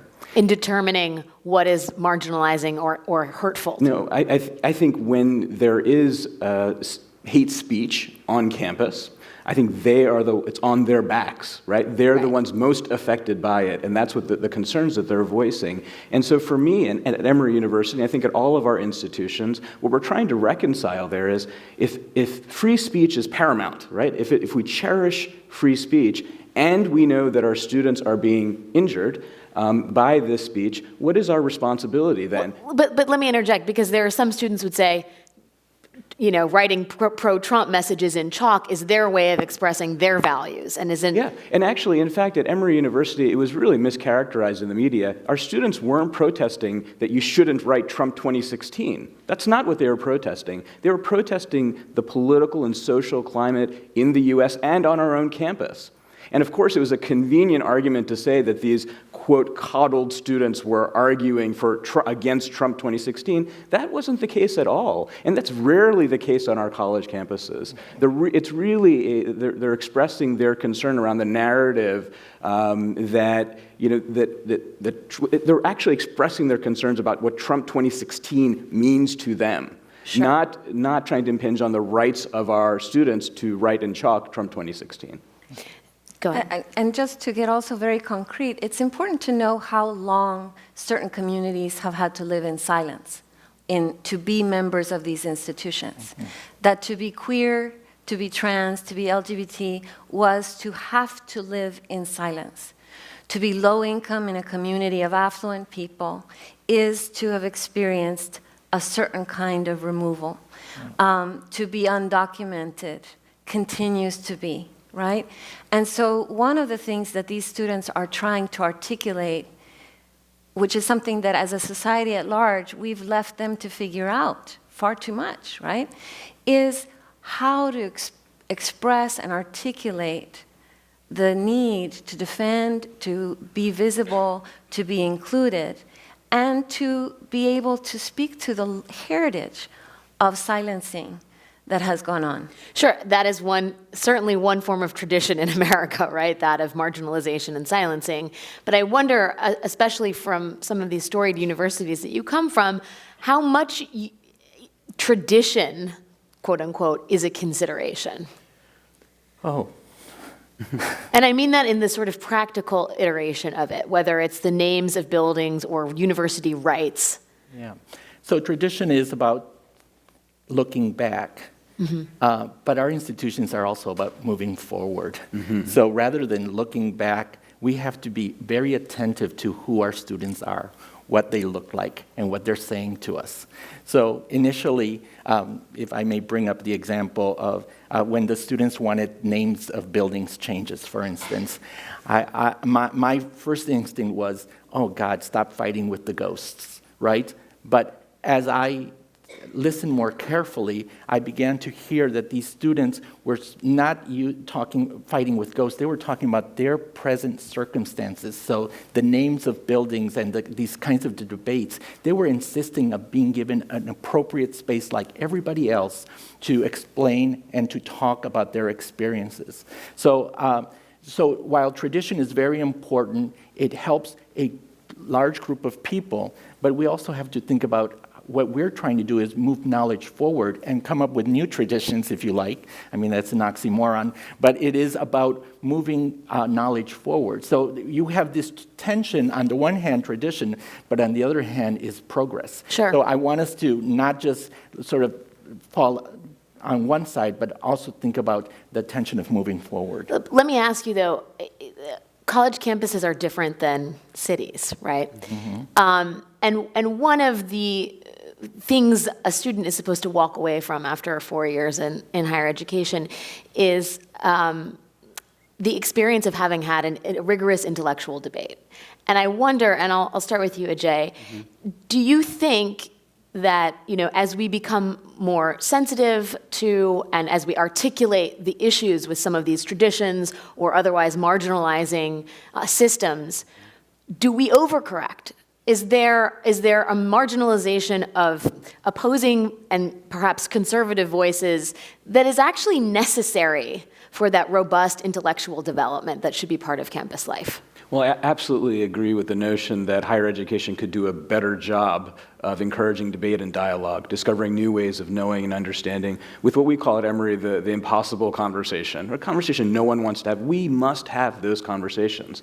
But I'm also a firm believer that we simultaneously must prepare students for those conversations, including our marginalized students, and particularly our marginalized students, so that they feel comfortable and safe in engaging in those conversations, because oftentimes they are the ones under attack in those situations. And so this idea of the safe spaces, which have been misunderstood largely, as spaces where you can create knowledge, where you can negotiate conflict, where you can mobilize your community, and then engage in those most difficult conversations, is the work that we should be doing in higher education. And right now we have bits and pieces of that. But I do believe that we should have the debate and dialogue.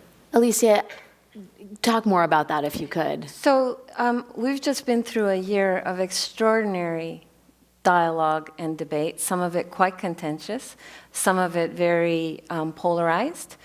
But one of the things that I would say from my experience with Yale University was that the institution is working to minoritize students of color and of low-income backgrounds. That in fact, we are a much more diverse and that students are experiencing difference and articulating difference in ways that really defy the categories that they inherited.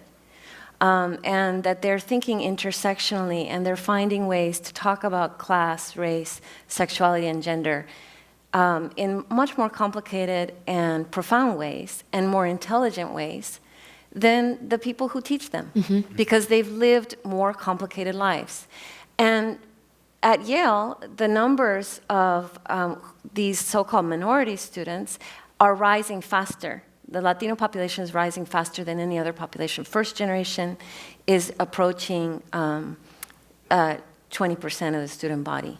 My course, 70% are students who are first generation students, and some of those are international students who are low income. So because Yale has the endowment to pay financial aid.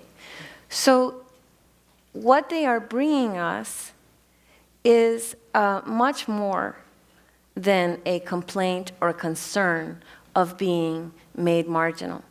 What they are bringing us is a vision of what this potential is. What is the potential that lies in a four-year institution based in residential systems where people from all over the world and from very different kinds of backgrounds live together, study together, do all kinds of activities, and meaningful community engagement is a big part of Yale's life in New Haven.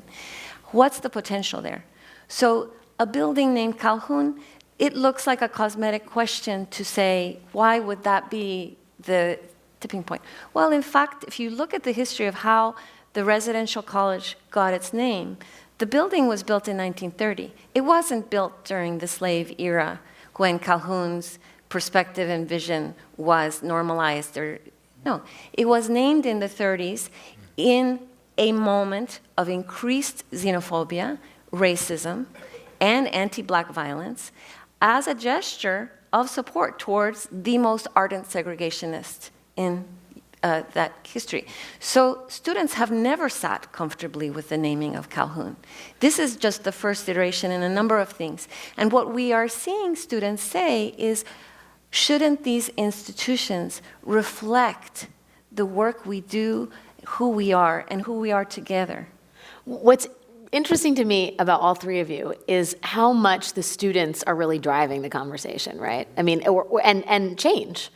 And I guess, you know, with the earlier panel, there was talk of the administration, and it's something we talked about backstage.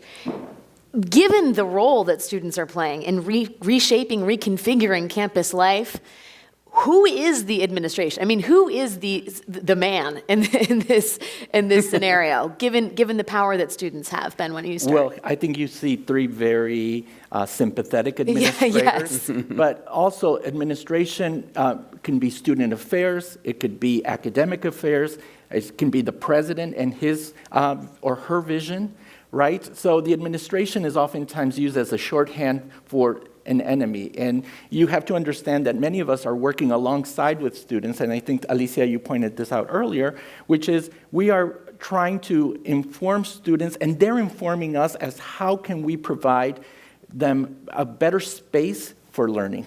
And ultimately, that's what it is, what it's all about. You know, we are, as administrators, it's kind of intellectual work. I never thought about it. I've been in the classroom most of my life. But now, as an administrator, I know that it's a different kind of intellectual work. It's about shaping a classroom space, but also community spaces within the university so that students can have conversations. And one of the things that Alicia points out is that we now have a new category of students, first-generation students, students who actually identified as first generation. In my days, we didn't do this. And what's interesting about the first generation students at Rutgers, they're about a third of our students are first generations, and we're talking about a large public school.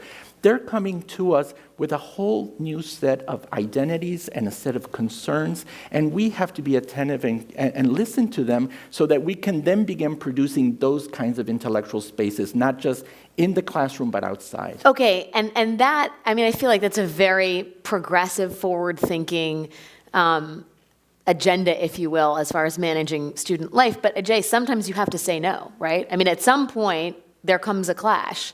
And how do you deal with that? Yeah, absolutely. I mean, I think there's never, you can't be saying yes to everything because the institution has a set of priorities. What I've tried to push through the students' urging and through their activism is that what would it mean for us at Emory University to prioritize racial justice? That opens up a whole new conversation if you actually prioritize what the students are actually asking for, rather than sort of piecemeal it and just say no, no, no. But rather, racial justice as a priority can be transformative for the institution. It can help you, as you said, reimagine the university. Of course, when you do that, it raises a set of other questions. Right? And I'm sure within the administration, getting everybody on board with an agenda that's going to address racial justice is not entirely easy, or is it? It's very difficult, but it's not impossible, because we prioritize things all of the time in higher education. And if the administration, meaning the decision makers with resources, right, prioritize something, it can get done at most institutions. So imagine what it would look like if all of our institutions, or at least the three of our institutions, prioritize race or racial justice, or let's say social justice, and then created an agenda related to that. You know, perhaps we wouldn't see demands every 3-4 years because we're actually being proactive and dismantling sort of the oppressive systems that exist at all of our institutions. We have time for one question. I'm sorry to rush through this. If you want to raise your hand, someone with a microphone will come around, and I can't see anyone, so maybe, there we go. Hi, my name is Takeo McCullough. I'm with the National Society of Black Engineers. And my question is regarding the fact that educational institutions within the United States really kind of served as a frontier for segregation for such a long time. Mm-hmm. So now we have this huge influx of this melting pot idea of people of different cultures coming to schools within the United States, whether from abroad or from different diverse backgrounds within the US that are also coming to predominantly white institutions. What role do administrators and professors play in proactively implementing initiatives that encourage cultural equality and cultural conversation, as well as balancing the focus on academics? Do you want to start? I was going to say that's our pedagogical imperative, right? Mm-hmm. That is what we need to do. Mm-hmm. It is our role to encourage. I mean, I like to think of us as the conscience of a society, mm-hmm. right? And be able to generate ideas, but also be seen more as public intellectuals, not just academics in an ivory tower, but really take on that role in leadership in moving knowledge forward for everybody, not just for the select few. Earlier conversation talked about the defunding of public education. And so the polarization that we're living in society right now in terms of differences in life chances and outcomes is a segregation in itself. So we have not yet shed the structures of segregation in this society. They come in different forms. And students are speaking that experience to us. And they are asking for us to take on the labor that to do the work of repair and to gather students together. And so financial aid is a powerful tool. Developing new curricula is a powerful tool, and it has repercussions far beyond the university. And it's for that reason that as demographics shift in this country, we're going to see more resistance to projects that seek to distribute the goods of education more equally. We have to leave it there, but thank you to Ajay, Alicia, and Ben for your time and your thoughts. Thank you. So we can go out there. Please welcome Charlene Dukes, President of Prince George's Community College, Richard Collenberg, Senior Fellow at the Century Foundation, Patricia McGuire, President of Trinity Washington University, and Jeffrey Salingo, author of There Is Life After College. Here to moderate the conversation is The Atlantic's Ron Brownstein. Hi, everybody, and thanks for sticking with us. I am not Steve Clemens, but hope to lead you to a safe landing at the end of our 2 days. We have a big, broad title for our final panel here. What's the point of college? And in a moment, I want to ask that question from the point of view of students. But I'd like to start by asking it from the point of view of society overall. Historically, we think of higher education as the great leveler in American life, the escalator of upward mobility, the opportunity for any student to go, any young person to go as far as their talent would take them. But there are a lot of trends that suggest that it may not be functioning that way at this point in our history. So I want to start by asking all of you, maybe Richard, I will call on you first. At this point, does higher education do more to level opportunity, to expand opportunity, or to reinforce privilege in American society? I think there's no doubt that these days higher education is primarily reinforcing privilege. We just had the anniversary of Brown versus Board of Education yesterday, 62nd anniversary, and we saw that our K through 12 schools are more segregated now than in quite a while. And we're seeing the same exact phenomenon happen in higher education, where at community colleges, which have the fewest resources, we see concentrations of low-income and minority students, whereas at the most selective colleges, the latest data actually suggests that rich kids, those from the top quarter of the population socioeconomically, outnumber poor kids or students by 24-1. And those are the institutions that have the most resources and provide the highest graduation rates and all the rest. So I think it's, despite some good efforts by some individual colleges, right now, higher education is doing much more to solidify existing inequalities than it is to upending them. President McGuire? I'm not sure I totally agree with that, and I speak as the president of an institution that once might have been considered elite, historic Catholic Women's College, but today our student body is 95% African American and Hispanic, 85% Pell grantees. My students want exactly what I wanted when I went to Trinity, which is to get ahead. The idea that privilege is only for the upper class is not true. In fact, students who are economically disadvantaged want to be privileged too, and we should not lose the idea that climbing that ladder is important. The second piece, all of these conversations about higher ed drive me crazy about this. 75% of undergraduates in higher education today have non-traditional characteristics. In fact, the idea of a student living in a residence hall with mommy and daddy paying the bill, that's fewer than 20% of all students. So in fact, higher education in a different way is levelizing and is expanding opportunity, but it gets very little press attention. President Duke. And I think the other thing, too, from a community college perspective, the average age of our students is about 28. Even in Prince George's County, which has certainly been named one of the most affluent communities for African Americans in terms of income. What we know, however, is that, quite frankly, 61% of our students are on Pell Grants. You add state aid to that, that probably takes it up to another 70 or 75%. But interestingly enough, 75% of our students are part-time. They're working, they're taking care of families, they're looking at ways that they can improve their communities, and that's where they see college as beneficial, where they can give back and be really, not just have a part of the American dream, but quite frankly, be helpful in shaping what that dream looks like today. Jeffrey, let me ask you, let me throw in one point before you respond, because I know you've written about these issues for many years. As we mentioned earlier today, we have reached the point where the share of white, black, and Hispanic kids who graduate from high school and go directly on to college has essentially converged. The African American, the non-white share of the entering freshman class, first-year class, has significantly increased from the 1990s. But as the Pell Institute just reported in a long-term study that came out just a couple days ago, if you look at the high school class of 2004 and say how many of them had a BA within 10 years, for kids whose parents were in the top quarter of the income bracket, 60% of those class of 2004 had a BA within 10 years. In the third quartile, 37, second, 22, the lowest, 15.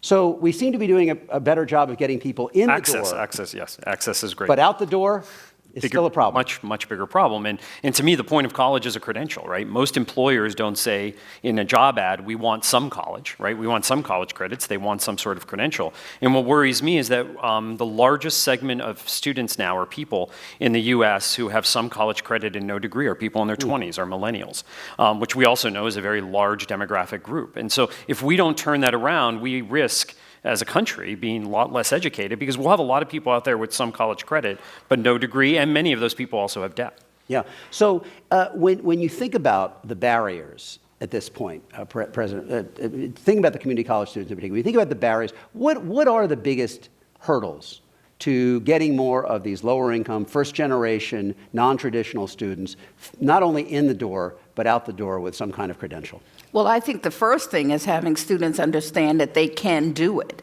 Most of the time with low-income students, when they don't have a role model in their immediate family that has had access to college and graduated from college, then there's this notion that, can I really do this? So that's where I think we have an obligation and a responsibility to be much more in the community as higher education, letting people see that many of us are role models. I'm the second oldest of 9 children. My father worked 3 jobs. I would probably be one of those persons that people would think would never have completed college, or today be a college president, because I mirror the characteristics of many of the students that we serve. You know, that role model question, that expectation question, Richard, a figure that you and I have talked about over the years, which I believe is still accurate, is that today, if your parents were graduated from college, you are 5 times more likely to obtain a degree yourself than if your parents were not. Unwrap that a little bit. What are the factors that cause that kind of disparity? Yeah. Well, part of it has to do with this issue of resegregation within higher education. Charlene mentioned, at community colleges, there may not be many peers who automatically expect of course I'm going to transfer to a four-year college and get my four-year degree. On top of that, community colleges receive far fewer resources than four-year institutions, including some private four-year institutions. There was this amazing study which found that at Princeton, the per pupil public subsidy, when you consider all the tax breaks that Princeton gets, was $105,000 per pupil. Now that's not what you're getting at Prince George's Community College per pupil, right, from the public trust. Now, Princeton's an outlier, it's an extreme example, but the point here is that the most resources are flowing to the students who have the greatest advantages already. This was the research by Nexus Research, was the group, and what they calculated was the value of the tax breaks for the endowments at the richest private school in the state, and comparing it to the public support for the flagship public university in the state, and they found in a number of states, I mean Massachusetts as well with Harvard and some others, that there were more dollars, in effect, public dollars going to subsidize the private school than were going directly into the public school. That's right. Right? So, yeah.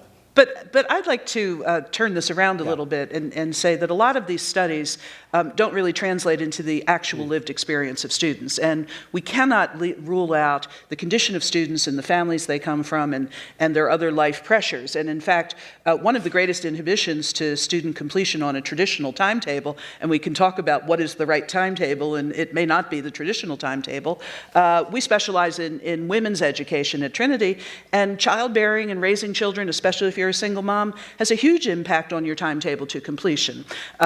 Being homeless, and many students are homeless, or couch surfing, being hungry, working at McDonald's all night and going to school all day. I mean, I can point to 10 issues that we study all the time, and we give as much support as we can, but life circumstances do play through in ways that it doesn't play through. Well, you have transformed the character of your institution. Yes. And it is a much more diverse, 70% now are Pell Grant, roughly? 85%. 85%. Yes. So talk a little bit about how has the institution had to adapt to this different student body? Absolutely, and it starts fundamentally with how we teach has changed and how the faculty teach. Students coming in from, unfortunately, many of our local schools need a lot more preparatory work in the first year. So we reformed and transformed first year. But then we discovered that wasn't enough. Many students who come from households where maybe the parents didn't even finish high school don't know the vocabulary of going to college.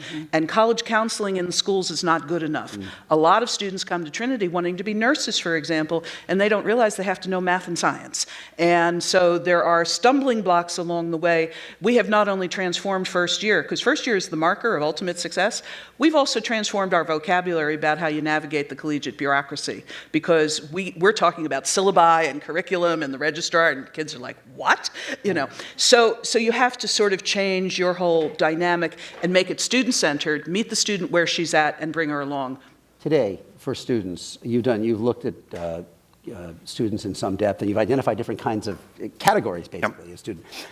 What is the point of college from the point of view of most students? Is it simply a career credential at this point? Is that why most people? Well, increasingly it is. I mean, even if you look at the studies that UCLA does on college freshmen, about 10 years ago it switched from getting a broad education to now getting a job. I think largely that's the result of how expensive college is. People want to see the return on investment. But the problem is that many students go to college, they think that degree is going to be golden for them in the job market, and then they get out. And while unemployment is getting better for recent college graduates, underemployment isn't. According to the Federal Reserve, nearly half of today's recent college graduates are underemployed, meaning they're in jobs that don't require a bachelor's degree. So many students go to college not knowing why they want to go there, which is why many drop out and many don't complete. And those who do complete don't necessarily have a vision for what they want to do. And I think that's why Pat's point about timeline, this idea that 3 months after high school graduation, we should shove all of these students right onto college without them really knowing what they want to do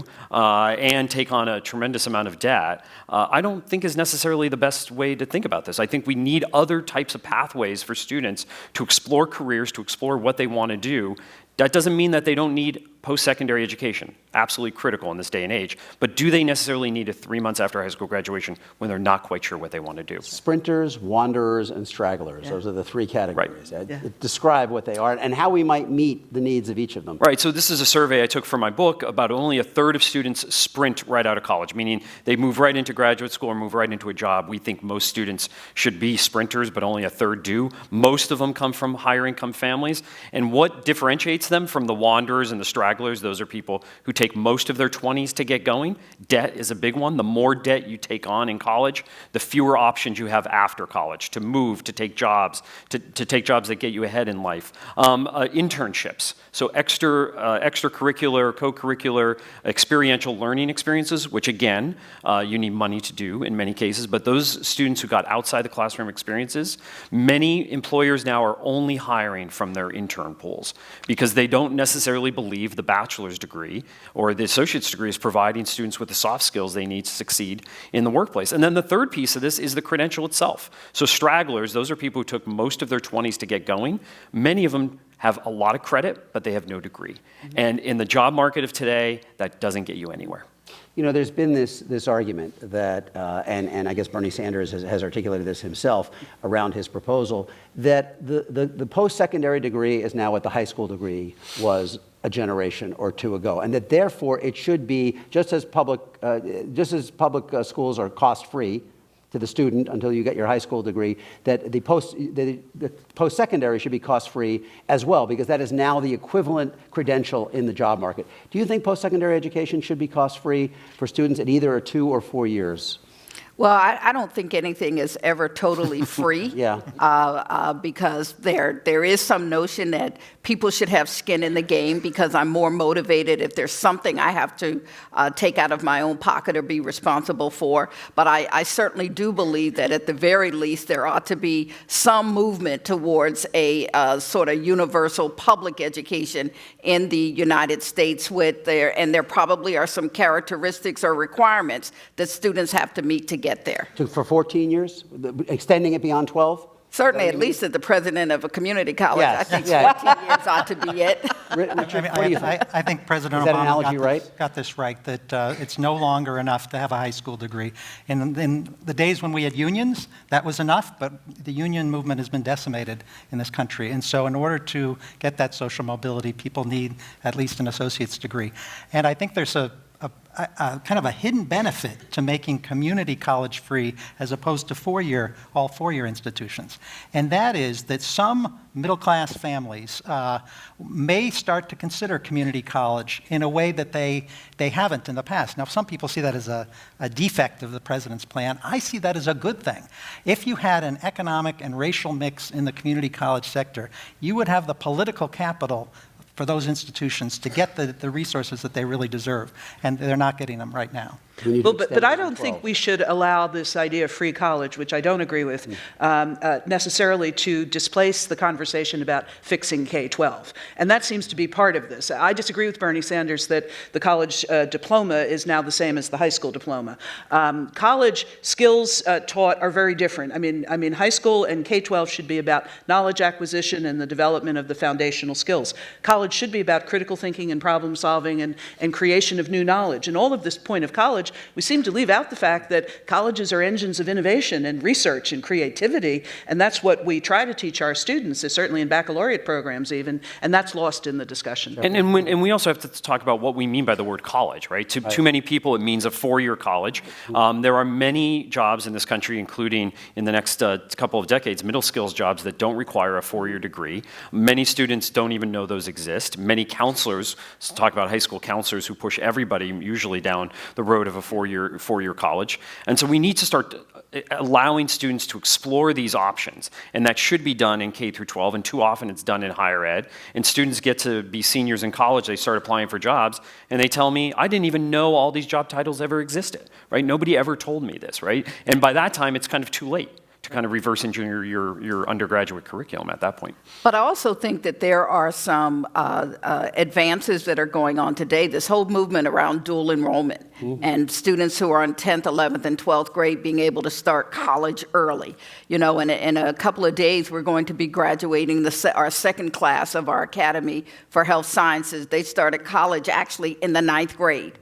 In the 9th grade, so that when they graduate in the morning, they'll get their high school diploma. In the evening, they'll get their associate's degrees. And they're transferring to some of the most prestigious colleges and universities across this country. And do you like that model? I mean, there's P-TECH. There are a number of cities that are trying to basically end the break point between high school and some form of post-secondary, basically make it one continuum where students are just flow through. Absolutely, because I think that what it does is it provides an incentive and motivation. It shows the opportunities for perseverance.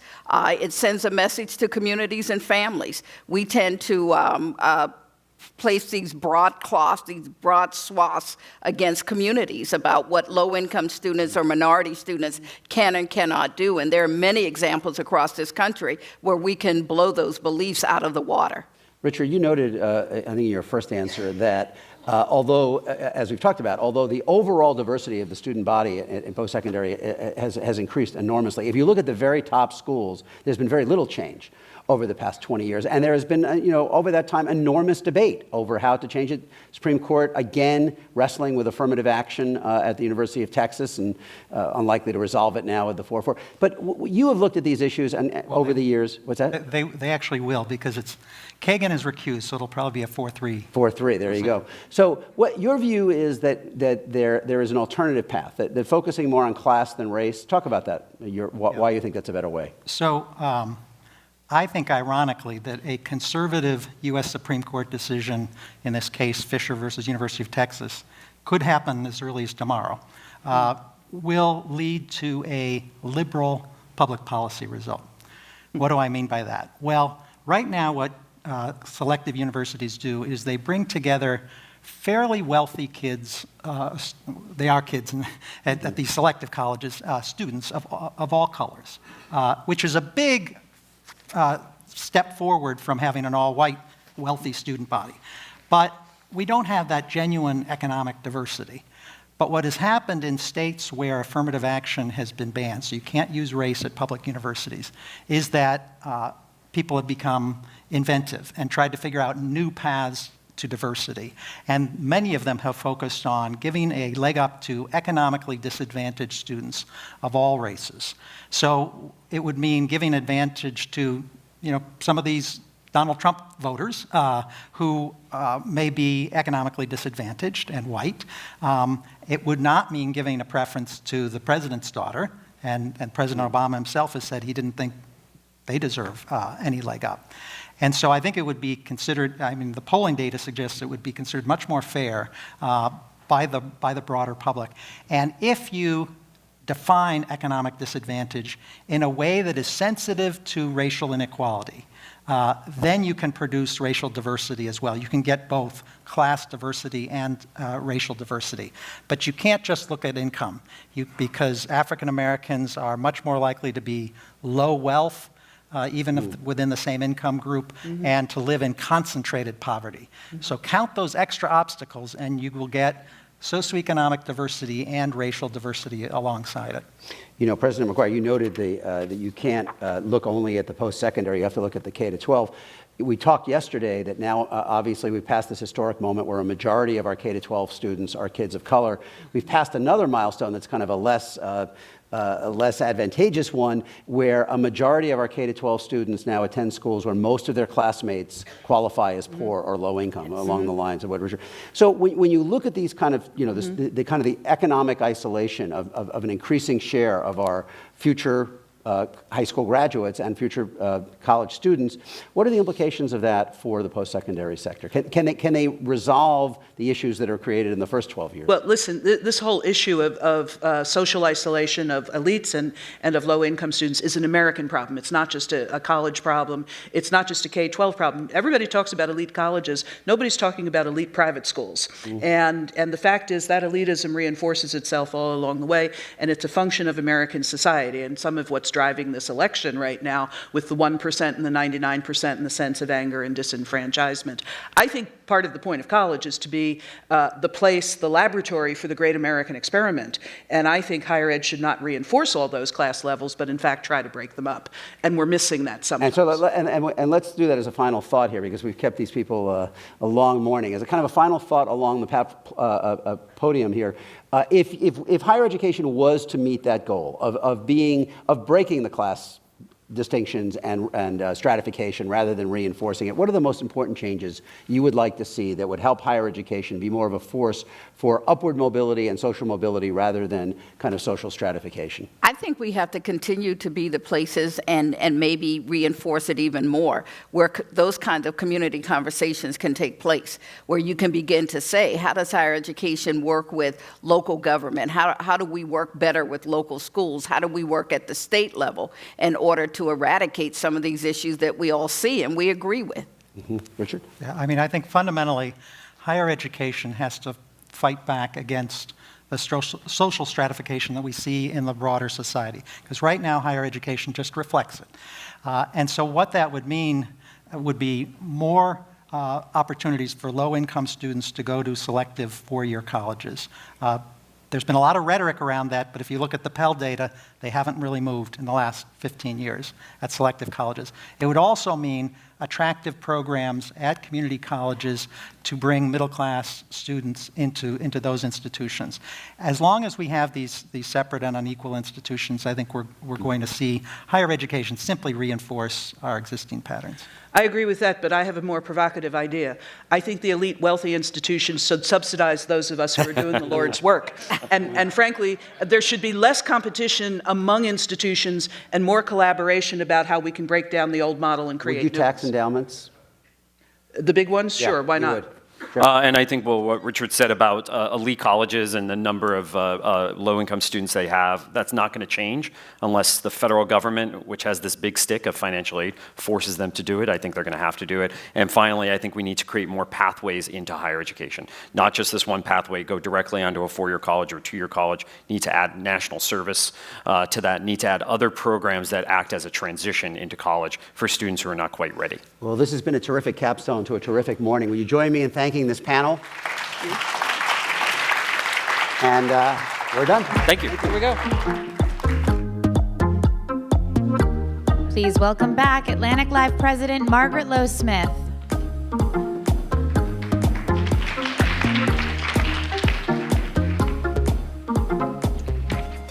Thank you, Ron. Thank you, Presidents Duke, McGuire.